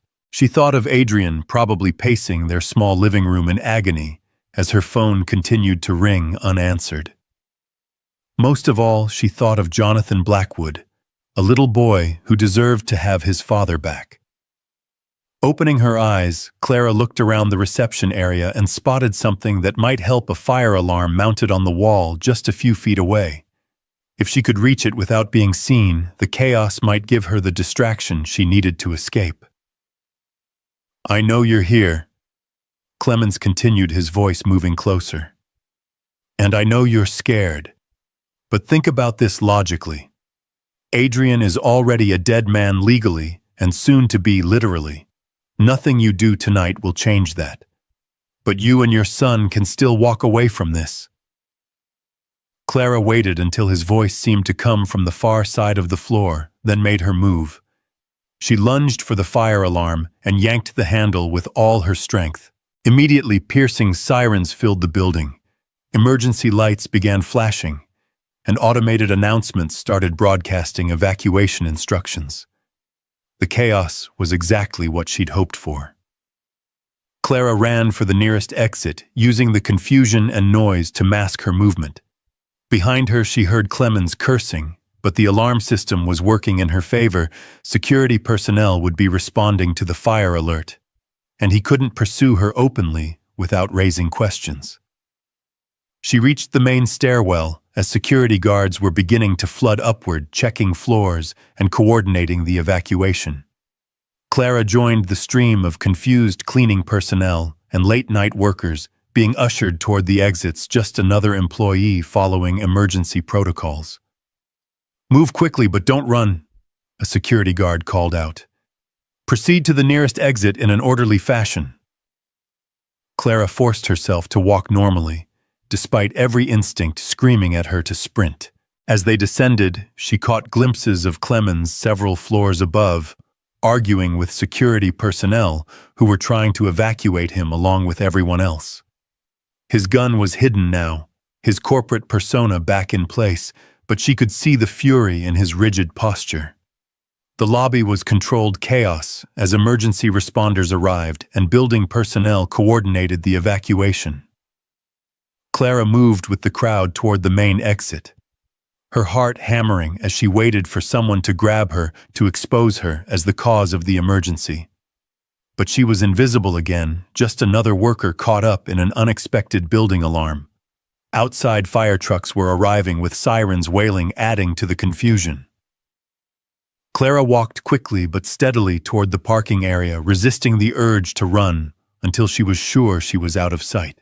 Only when she reached her car did she allow herself to look back at the building, where Clemens was probably trying to explain to authorities why he'd been in his office during a fire alarm while armed with a gun. Her hands shook as she started the engine, adrenaline and terror making it difficult to focus. The evidence was safe on her phone, but Clemens knew who she was, where she lived. Everything had changed in the span of 30 minutes.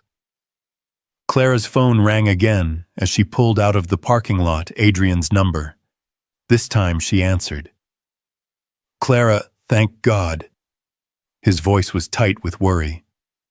"I've been trying to reach you for 20 minutes. What happened?"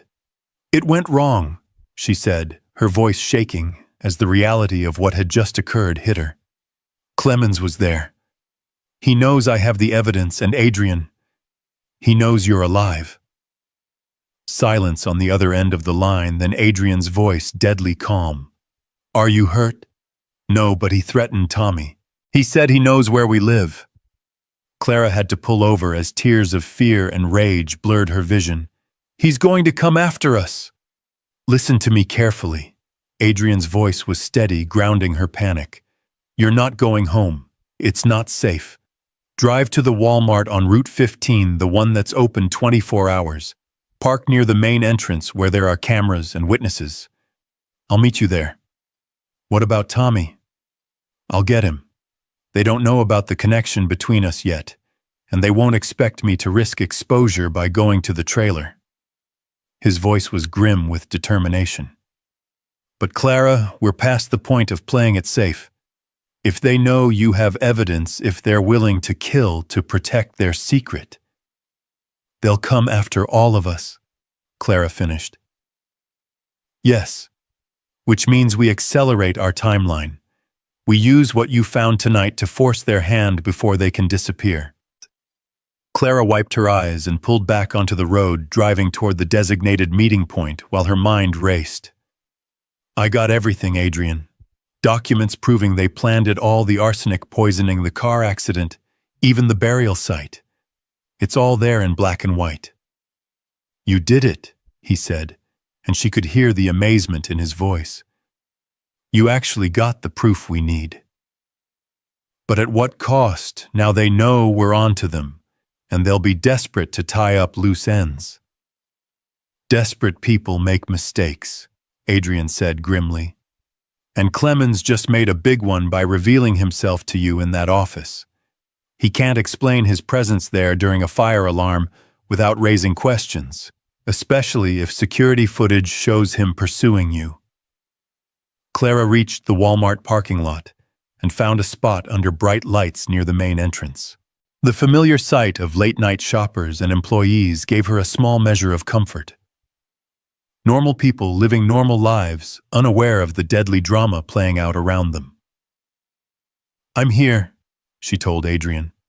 "How long until you get Tommy?" 20 minutes, maybe less. Stay where you are, stay visible, and call 911 if you see anyone suspicious approaching your car." After Adrian hung up, Clara sat in her car reviewing the photos she'd taken in Clemens' office. The evidence was damning detailed plans for murder laid out with corporate efficiency. Email exchanges between Clemens and Verena discussing Adrian's symptoms, timing schedules for the arsenic, dosing backup contingency plans if the car accident failed. One document in particular caught her attention, a custody agreement that had been prepared weeks before Adrian's supposed death, granting Verena full guardianship of Jonathan in the event of Adrian's incapacitation or death. They'd been planning this for months, maybe longer. Her phone buzzed with a text from an unknown number. "You have something that belongs to me. Return it and disappear, or everyone you care about pays the price." Clara's blood ran cold, but she forced herself to screenshot the message. More evidence of Clemens's threats, more proof of the conspiracy. She forwarded the screenshot to Marcus Webb with a brief message. "The security consultant you met today. This is what we're dealing with." Minutes later, her phone rang. Marcus's voice was tense when she answered. "Ms. Mitchell, where are you?" "The building's emergency systems show someone triggered a fire alarm on the 18th floor, and Clemens Reeves is claiming there was an attempted break-in." "Because there was," Clara said. "I found evidence in his office proving he murdered Adrian Blackwood, and he threatened to kill me and my son to keep it quiet." "Jesus Christ." Marcus was quiet for a moment. "Are you safe?" "For now.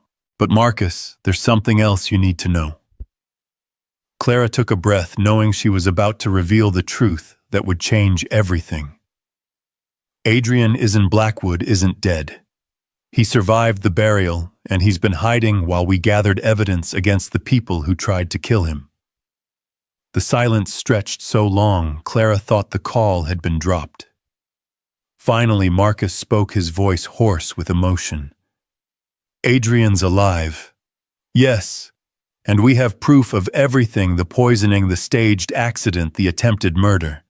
But Clemens knows we have it, and he's going to try to silence us before we can expose him." "Where's Adrian now?" "Safe, but not for long. We need to move fast, Marcus, before they disappear or hurt someone else." "I'm calling the FBI," Marcus said decisively. "This is beyond corporate security now. We're talking about murder conspiracy fraud on a massive scale." "Do it. But be careful who you trust. Clemens said they have people everywhere." A car was pulling into the parking lot, and Clara tensed until she recognized Adrian's careful driving style. He parked next to her, and she could see Tommy's sleepy face in the passenger seat. "I have to go," she told Marcus. "But Marcus, thank you for believing me. Thank you for helping. Thank you for having the courage to expose the truth. I'll be in touch soon." Clara got out of her car as Adrian and Tommy approached. Tommy ran to her immediately, wrapping his arms around her waist. "Mom, are you okay?" "Adrian said we had to leave really fast because bad people might come to our house." "I'm okay, baby." Clara hugged him tightly, breathing in his familiar scent, and trying not to think about how close she'd come to never seeing him again. We're all going to be okay. Adrian's eyes searched her face in the harsh parking lot lights, taking in her disheveled appearance and the lingering fear in her expression. Tell me everything, he said quietly. As they sat in Clara's car with Tommy dozing between them, she recounted every detail of her encounter with Clemens, the evidence she'd found the chase through the building, the threats against their family. Adrian listened without interruption, his jaw growing tighter with each revelation. He made a mistake confronting you directly, Adrian said when she finished. It proves he's desperate, and desperate people make errors in judgment. But now he knows we have evidence. Won't he just destroy everything else and disappear? He can't. Too much of his life is tied up in Blackwood Technologies, in the identity he's built as my trusted business partner. Running would be an admission of guilt, and Clemens is too arrogant to believe we can actually bring him down. Adrian's voice was grim with certainty.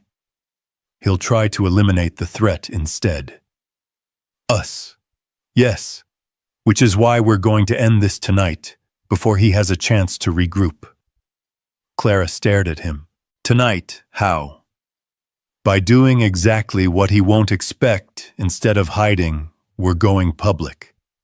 We're going to expose everything at once so comprehensively that he won't be able to silence us or cover it up. The gala, Clara realized. You mentioned there was some kind of charity event this weekend. Tomorrow night. The annual Blackwood Foundation Gala held in memory of my tragic death. Adrian's smile was sharp and without humor. 500 of the city's most influential people, including reporters, politicians, and business leaders, the perfect audience for my resurrection. But that's insane. You'll be walking into a room full of people completely exposed. Which is exactly why it will work. Clemens and Verena will be there as grieving business partner and widow, accepting condolences and consolidating their stolen power. They won't expect me to appear in such a public forum with so many witnesses. Clara felt a chill of apprehension. And if something goes wrong, if they try to kill you in front of all those people, then at least there will be witnesses this time. And more importantly, the evidence you gathered will already be in the hands of the FBI. Marcus said he was calling them. Good. But we need to make sure the evidence reaches more than just law enforcement. We need media coverage, public exposure, something so big that it can't be buried or dismissed. Adrian was quiet for a moment, thinking. I know someone who can help with that. Who? Sarah Chen, investigative reporter for the Washington Herald. She's been following corruption in the tech industry for years, and she's already suspicious about the circumstances of my death. If we can get her the evidence along with an exclusive interview, she'll blow the story wide open, Clara finished. Exactly. Between the FBI investigation and media coverage, Clemens and Verena won't be able to disappear or spin the narrative in their favor. Tommy stirred between them, mumbling in his sleep. Clara smoothed his hair gently, thinking about the enormous risk they were contemplating. What about Jonathan? If we expose this publicly, it means revealing that his father isn't really dead. That's going to be traumatic for a 10-year-old. Adrian's expression softened with pain and love. I know, but living with the lie would be worse for both of us. He deserves to know the truth, and I deserve the chance to be his father again. And Verena, she won't just give up custody without a fight. She'll be facing murder charges. Courts tend to frown on awarding custody to accused killers. Adrian's voice hardened.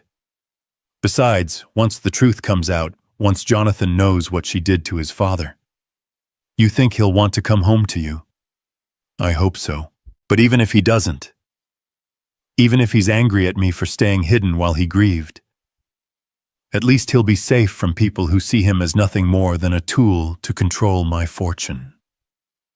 Clara studied Adrian's profile in the dim light, seeing the weight of fatherhood and responsibility that drove him even more than the desire for justice or revenge. She thought about her own fierce love for Tommy, the lengths she would go to protect him, and understood completely. "All right," she said finally. "What do you need me to do?" Adrian turned to look at her, surprise and gratitude warring in his expression. "Clara, you've already done more than enough. You've risked your life, exposed yourself to danger. And I'll keep doing it until this is finished," she interrupted firmly. "Until you get your son back and the people who hurt you face justice. We're in this together now, all the way." Something shifted in Adrian's eyes, surprise giving way to something deeper, more profound. "Together," he repeated as if testing the word. "I haven't had that in a very long time." "Well, you have it now." They spent the next hour parked under the bright lights of the Walmart parking lot, planning their strategy for the gala. Adrian called Sarah Chen from a burner phone he'd picked up, waking the reporter from sleep, but immediately capturing her attention with the promise of the story of a lifetime. "Adrian Blackwood." Sarah's voice was sharp with disbelief. "But you're dead. I covered your funeral." "Reports of my death have been greatly exaggerated," Adrian said dryly. "But the people who tried to kill me are very much alive and currently stealing my company and my son.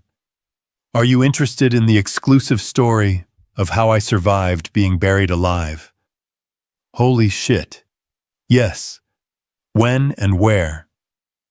"Tomorrow night at the Blackwood Foundation Gala." "But Sarah, this is dangerous. The people involved have already committed murder and won't hesitate to do it again." "Understood. What do you need from me?" "Media coverage, live stream if possible. I want this so public that it can't be covered up or spun." Adrian glanced at Clara, who nodded encouragingly. "And I need you to coordinate with the FBI. Make sure they're ready to make arrests the moment we go public." "Consider it done." "Adrian, are you really alive? This isn't some elaborate hoax." "I'm really alive, and tomorrow night the whole world is going to know it." As dawn began to break over the parking lot, Clara realized they'd been planning through the night. Tommy was still asleep in the back seat, and she felt a fierce surge of protectiveness watching his peaceful face. After tomorrow, their quiet life would be over forever. But maybe what they'd build in its place would be worth the risk. "We should find somewhere safe to spend the day," Adrian said, noting her exhaustion. "Somewhere Clemens won't think to look." "Where?" "I have a safe house about an hour from here. Nothing fancy, but it's secure and off the grid." Adrian's hand found hers in the dim light. "Clara, are you sure about this?" "Once we start tomorrow night, there's no going back. I've never been more sure of anything in my life. Even though it means your quiet life is over, even though there will be media attention, investigations, probably months of legal proceedings." Clara thought about her small trailer, her simple routines, the safety of invisibility she'd cultivated since David left.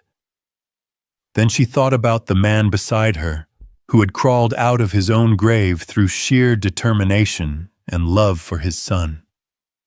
She thought about the connection between them, forged in crisis, but rooted in something deeper and more real than anything she'd ever experienced. "That quiet life was just surviving," she said softly. This is living." Adrian brought her hand to his lips, pressing a gentle kiss to her knuckles.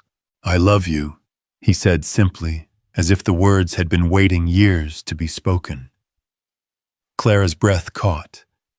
In all the chaos and danger and adrenaline-fueled planning, she hadn't expected this moment of perfect honesty. But looking into his eyes, seeing the vulnerability, alongside the strength, she knew her answer, without hesitation. "I love you too," she whispered.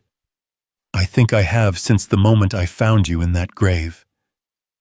Even though I've brought nothing but danger into your life, you've brought hope into my life. Purpose. The chance to be part of something bigger than just getting by from day to day. Clara smiled, feeling tears prick her eyes. You've brought love. As they drove toward Adrian's safe house with Tommy sleeping peacefully in the back seat, Clara thought about how dramatically her world had changed in less than a week. 7 days ago, she'd been a struggling single mother with no prospects beyond survival. Now she was planning to help expose a murder conspiracy, reunite a father with his son, and possibly build a future with a man who'd literally risen from the dead for love. It was impossible. It was dangerous. It was completely insane. It was also the most alive she'd ever felt in her life. The safe house was a modest cabin tucked into a wooded area outside the city, surrounded by trees and invisible from the road. Adrian had purchased it years ago under a false identity, a precaution that had seemed paranoid at the time, but now proved invaluable. As they settled Tommy on the couch and tried to get a few hours of sleep before the evening's confrontation, Clara allowed herself to imagine what might come after. If they succeeded, if Adrian got his son back and justice was served, what would their life together look like? What are you thinking about? Adrian asked softly, lying beside her on the small bed. The future, Clara admitted. Assuming we survive tonight. We will, Adrian said with quiet certainty. We have too much to live for, not to. What happens after? When the legal battles are over and the media attention dies down. Adrian was quiet for a moment, considering. I suppose that depends on what you want. What we want together. I want a life where Tommy and Jonathan can be brothers, where we can have family dinners and homework help, and all the ordinary wonderful things that make a home. Clara turned to face him in the dim light. I want to wake up next to you every morning and know that we chose each other not because of crisis or drama, but because we love each other. That sounds perfect, Adrian whispered, pulling her closer. Absolutely perfect. As afternoon faded into evening, they prepared for what would either be their triumph or their destruction. Adrian put on the one good suit he'd managed to salvage, while Clara wore a dress she'd bought years ago for a job interview, simple, elegant, appropriate for a woman about to help bring down a murder conspiracy at a charity gala. You look beautiful, Adrian said, adjusting his tie in the small mirror. You look alive, Clara replied, and they both smiled at the profound truth of that simple statement. Tommy was staying at the safe house with detailed instructions to call 911 if they weren't back by midnight. The plan was risky, but leaving him alone was safer than bringing him into potential danger at the gala. Take care of your mom, Adrian told Tommy seriously as they prepared to leave. And if we don't come back, you will, Tommy interrupted with 8-year-old certainty. Because good guys always win. From your lips to God's ears, Clara murmured, hugging her son tightly. As they drove toward the city and the confrontation that would determine all their futures, Clara thought about that first night when she'd pulled Adrian from his makeshift grave. She'd had no idea then that saving one man's life would lead to this moment, dressed for a gala planning to expose murderers, in love with someone she'd known for less than a week. But sometimes the most important decisions were made in an instant, based on nothing more than the certainty that it was the right thing to do. Just as she'd known kneeling in that cold dirt that she couldn't leave Adrian to die, she knew now that whatever happened tonight, they were exactly where they were supposed to be. Together, facing the darkness, ready to step into the light.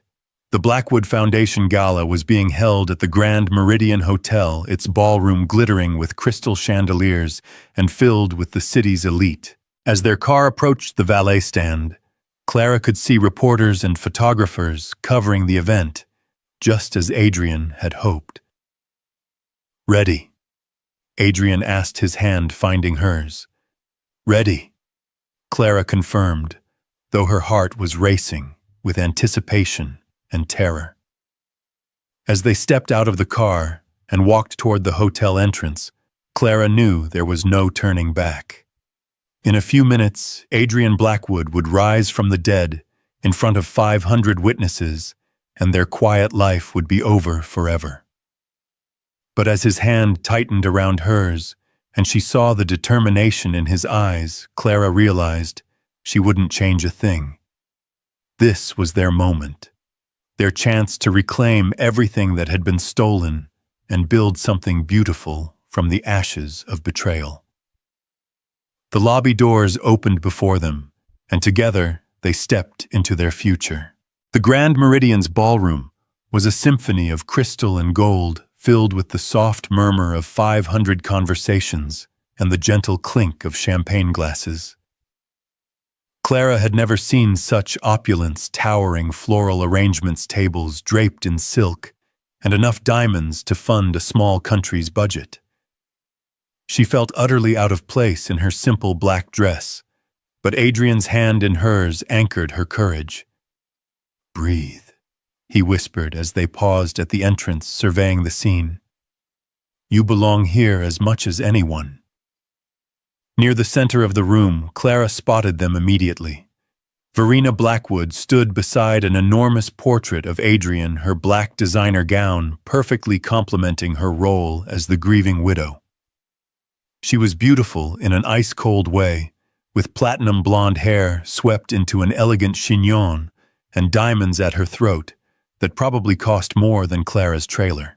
Beside her, Clemens Reeves played the part of the loyal friend, his arm protectively around Verena's shoulders as donors approached to offer condolences.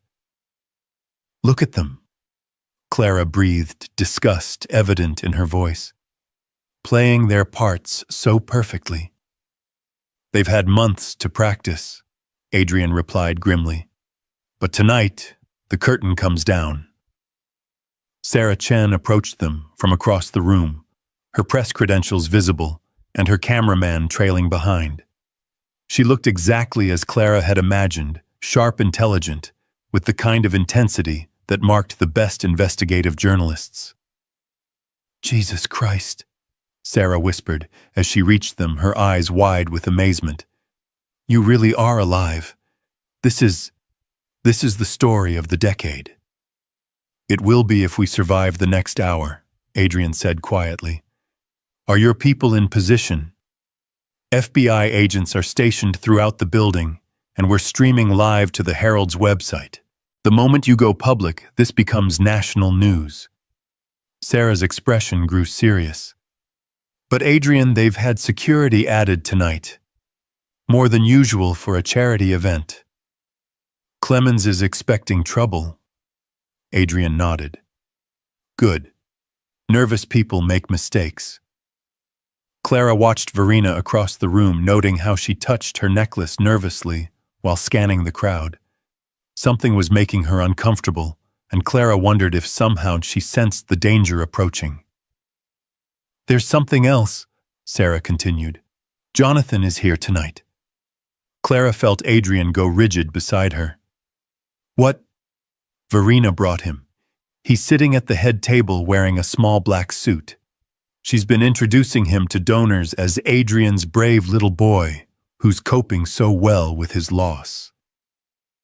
Adrian's jaw clenched, and Clara could see the rage building in his eyes. "She's using him as a prop, making him perform grief for an audience while she steals everything I built." "Where is he now?" Clara asked, already scanning the room. "Near the stage at table 1. But Adrian, you need to be careful. If you approach him before the reveal, if he reacts..." Sarah trailed off, but the implication was clear. A 10-year-old's emotional response could derail their entire plan. "I know." Adrian's voice was thick with emotion. "I know I can't go to him yet. But God, Clara, seeing him sitting there thinking his father is dead. Clara squeezed his hand tightly. In a few minutes he'll know the truth. He'll know you never abandoned him. The evening's program began with a video tribute to Adrian's life and philanthropic work. Clara watched fascinated and heartbroken as images of him with Jonathan filled the massive screens around the ballroom. Father and son at baseball games, science museums, birthday parties, a lifetime of love that had been stolen by greed and betrayal. As the video ended, Verena took the stage to thunderous applause. She looked every inch the devoted widow, her voice trembling with perfectly performed emotion as she spoke about Adrian's legacy and their shared commitment to continuing his charitable work. My husband was taken from us far too soon, Verena said, dabbing at her eyes with a delicate handkerchief. But his vision, his generosity, his love for those in need, these things live on through the foundation that bears his name. Clara felt sick watching the performance. She's actually good at this. Sociopaths usually are, Adrian replied coldly. They've had years to perfect the art of emotional manipulation. Clemens joined Verena on stage, taking the microphone with practiced ease. Adrian Blackwood was more than my business partner. He was my brother in every way that mattered. His sudden death has left a void that can never be filled, but Verena and I are committed to ensuring his work continues. Together we will honor Adrian's memory by expanding the foundation's reach, by touching more lives, by making the kind of difference he always dreamed of. Clemens's arm went around Verena's waist in a gesture that would have seemed supportive to anyone who didn't know they were lovers and co-conspirators. That's our cue, Adrian said quietly. Sarah, are you ready? Rolling live in 3, 2. Sarah nodded to her cameraman, who began filming as she spoke into her microphone. This is Sarah Chen, reporting live from the Blackwood Foundation Gala, where we're about to witness what may be the most extraordinary revelation in recent memory. Adrian straightened his shoulders, his hand releasing Clara's as he prepared to step into the light. Wish me luck.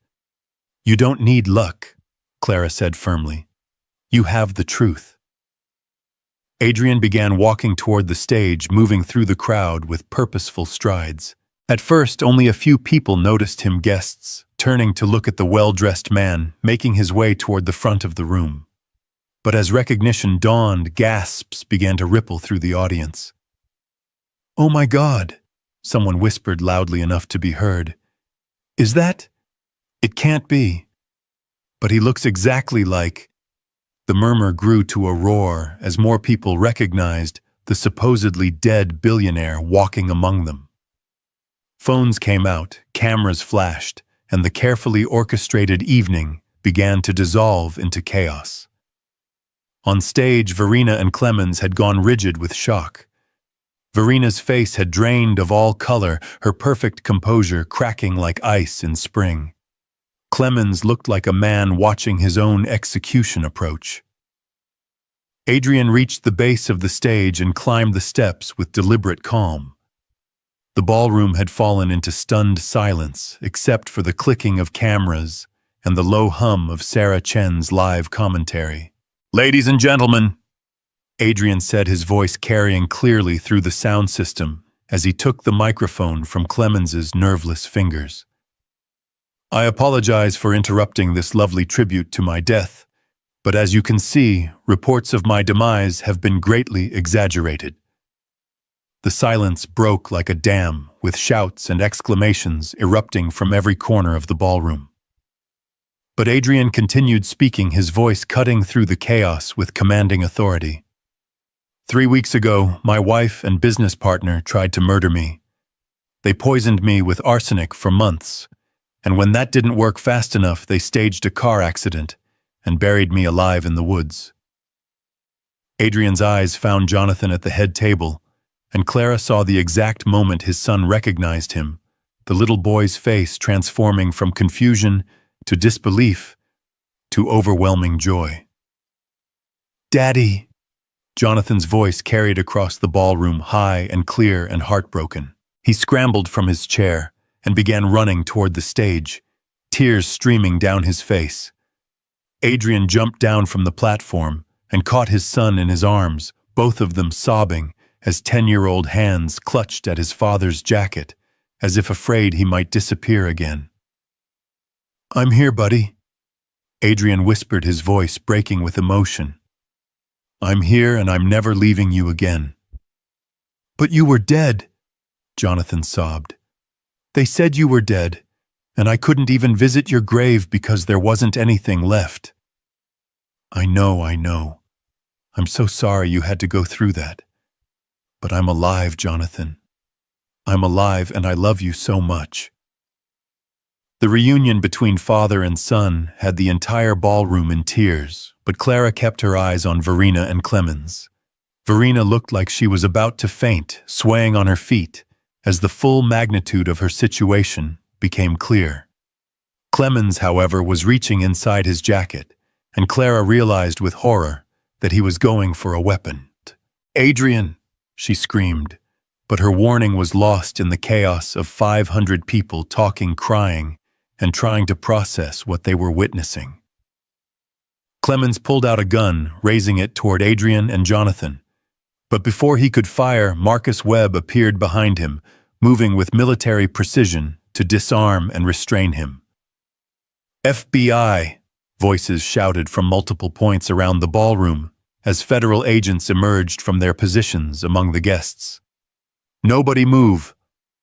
The chaos was complete now, guests screaming and diving for cover, agents shouting orders, reporters pushing forward to capture every moment of the unfolding drama. In the center of it all, Adrian held his son, protectively shielding him from the violence and confusion. "Verena Blackwood and Clemens Reeves, you're under arrest for conspiracy to commit murder, attempted murder, fraud, and kidnapping," an FBI agent announced as handcuffs were applied. "You have the right to remain silent." Verena finally found her voice, her composure completely shattered. "This is impossible," she shrieked, struggling against the agents restraining her. "He's dead. I watched them bury him." "Not well enough, apparently," Clara said, appearing at Adrian's side as the immediate danger passed. She looked down at Jonathan, who was staring at her with curious red-rimmed eyes. "Who are you?" he asked with the directness of childhood. "I'm Clara," she said gently. "I'm the one who found your daddy and helped him get back to you." Jonathan considered this seriously, then released one arm from around Adrian to hug Clara as well. "Thank you for bringing him home." Clara felt tears spring to her eyes as she returned the boy's embrace. "You're very welcome, sweetheart." As the FBI led Verena and Clemens away in handcuffs, Sarah Chen approached with her cameraman still rolling.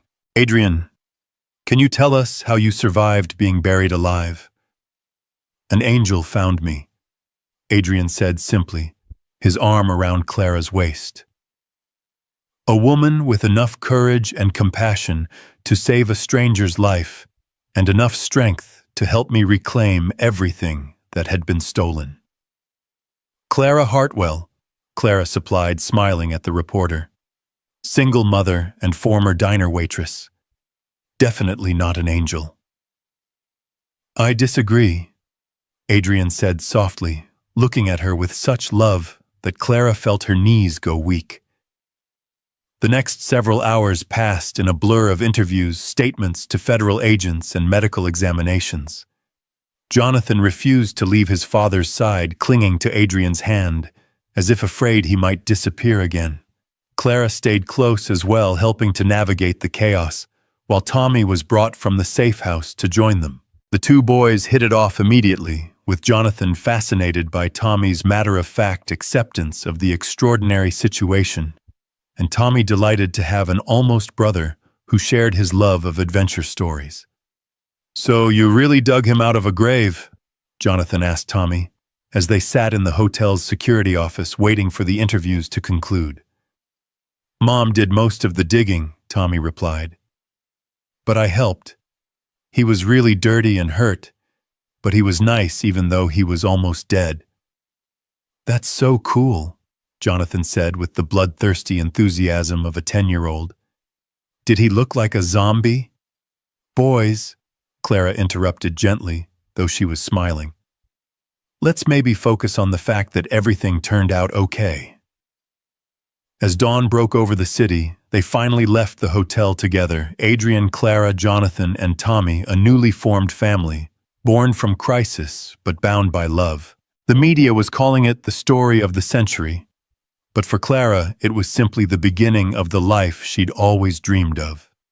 6 months later, Clara stood in the kitchen of their new home, a beautiful house with enough space for 2 boys, a recovered billionaire, and one former diner waitress, who was still getting used to having more than one outfit in her closet. Through the window, she could see Adrian and the boys building a treehouse in the backyard, their laughter carrying on the warm spring air. The legal proceedings had been swift and decisive. Verena and Clemens were both serving life sentences without the possibility of parole. The arsenic poisoning had caused some permanent damage to Adrian's nervous system, but he was alive and healthy and more grateful for each day than she'd ever seen anyone be.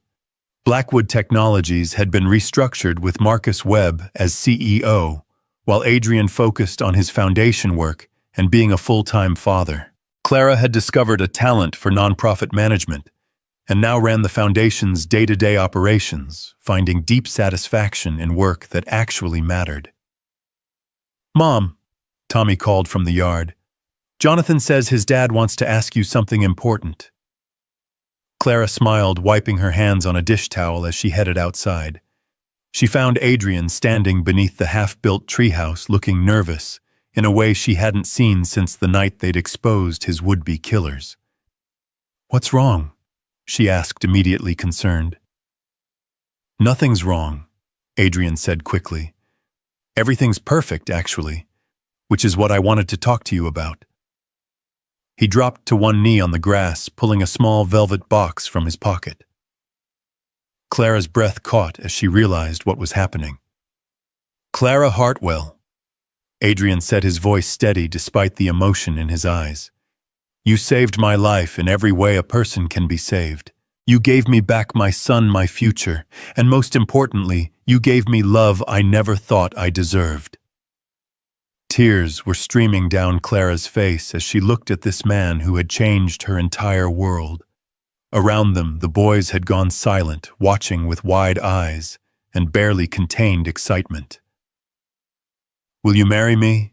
Adrian asked. "Will you be my wife and Jonathan's stepmother, and let us be the family we were always meant to be?" "Yes," Clara whispered, then louder, "Yes, of course yes." As Adrian slipped the ring onto her finger and pulled her into his arms for a kiss that tasted like promise and forever. Tommy and Jonathan erupted into cheers. Neighbors peered over fences to see what the celebration was about, and Clara realized she didn't care who was watching. She had found her home, her family, her happily ever after in the most impossible circumstances.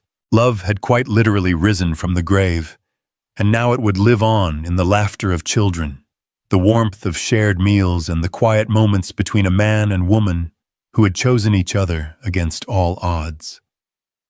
That evening, as they tucked the boys into their beds in rooms down the hall from each other, Clara marveled at how natural it all felt. Jonathan had settled into their family as if he'd always belonged there, while Tommy had embraced his role as protective big brother with enthusiasm. "Are you happy?" Adrian asked, as they stood in the doorway of Jonathan's room, watching their son sleep peacefully for the first time in months. "I'm beyond happy," Clara replied honestly. "I'm grateful. I'm amazed. I'm so in love with our life that sometimes I can't believe it's real." "It's real," Adrian said, pulling her close. "We're real. This family is real, and it's ours for the rest of our lives." As they walked to their own bedroom, Clara thought about that first night when she'd knelt in the cold dirt and heard a voice calling for help. She'd had no idea that saving one man would lead to saving herself, to finding a love deeper than anything she'd imagined possible. The woman who had been buried under years of disappointment and struggle had emerged as surely as Adrian had risen from his grave. They had both been reborn that night in the woods, and now they were building something beautiful from the ashes of their old lives. "I love you," Clara whispered as they settled into bed, her engagement ring catching the moonlight from their window. "I love you too," Adrian replied, his arms gathering her close. "Thank you for digging me out of that grave, Clara. Thank you for bringing me back to life. Thank you for letting me save you," she whispered back, "and for saving me right back." Outside their window, the stars shone down on a house full of love, laughter, and second chances. In the morning, there would be wedding plans to make, foundation work to do, and 2 boys to raise into good men. But tonight, there was just this: the quiet contentment of 2 souls who had found each other in the darkness and chosen to walk toward the light together. Clara fell asleep in the arms of the man she'd pulled from death itself, knowing that their greatest adventure was just beginning. Love, it turned out, really could conquer anything, even the grave. 3 years later, on a warm autumn day, remarkably similar to the one when their story began, Clara stood in the same woods where she'd first heard Adrian's voice calling for help. But this time she wasn't alone and afraid. This time she was surrounded by family. "Tell us the story again, Mom," 5-year-old Emma demanded, her small hand clutching Clara's as they walked along the path. Emma was their miracle baby, born 2 years after the wedding, with Adrian's green eyes and Clara's stubborn determination. "Which story, sweetheart?" Clara asked, though she already knew the answer. "The story about how you found Daddy." Emma bounced with excitement. "And how he was buried like treasure." Tommy, now 11, and trying to project teenage sophistication, rolled his eyes. "It's not treasure, Em. He was almost dead. But Mom found him and saved him just like in fairy tales," Jonathan added, still young enough at 13 to believe in magic and happily ever after. "It wasn't quite like a fairy tale," Adrian said gently, lifting Emma onto his shoulders. "It was better than a fairy tale because it was real." They walked to the spot where Adrian's makeshift grave had been now marked by a small memorial garden they'd planted together. Not a monument to death, but a celebration of second chances and the power of love to overcome any darkness. "You know what I think," Emma said from her perch on Adrian's shoulders. "What's that, princess? I think you and Mommy were meant to find each other. Like the trees know where to grow and the birds know where to fly. You just knew." Clara exchanged a smile with Adrian over their daughter's head. Out of the mouths of babes, she thought. "You might be right about that," Adrian said softly, his free hand finding Clara's. "Sometimes the most important things in life find us when we need them most." As they walked back toward their car, Clara reflected on the journey that had brought them here. The foundation was thriving, having helped thousands of families rebuild their lives after betrayal and loss. Tommy was an honor student with plans to become a doctor. Jonathan was following in his father's footsteps with a love of technology and innovation. And Emma was growing up surrounded by so much love that she radiated joy like sunshine. "No regrets?" Adrian asked quietly as they reached the car, using the same words he'd spoken that first night in her trailer. Clara looked at her family, her husband helping their daughter into her car seat, their boys arguing good-naturedly about some video game, the life they'd built from the ashes of their separate tragedies, and felt her heart swell with gratitude. "None," she said firmly, just as she had 3 years ago. "No regrets at all." As they drove home through the golden autumn light, Clara thought about all the graves in the world, graves of dreams, of hope, of love that seemed lost forever. But sometimes, if you were brave enough to dig, if you were willing to get your hands dirty and your heart broken, you might just find that what you thought was buried was actually waiting to be reborn. Sometimes love really did rise from the grave. And sometimes, if you were very lucky, it took you with it into a life more beautiful than anything you'd ever dared to dream. The Hartwell Blackwood family drove toward home, toward dinner, around a table full of laughter, toward bedtime stories and homework, help, and all the ordinary miracles that make a family. Behind them, the woods kept their secrets, but the most important one had already been revealed. Love endures, love transforms, and sometimes love literally saves lives.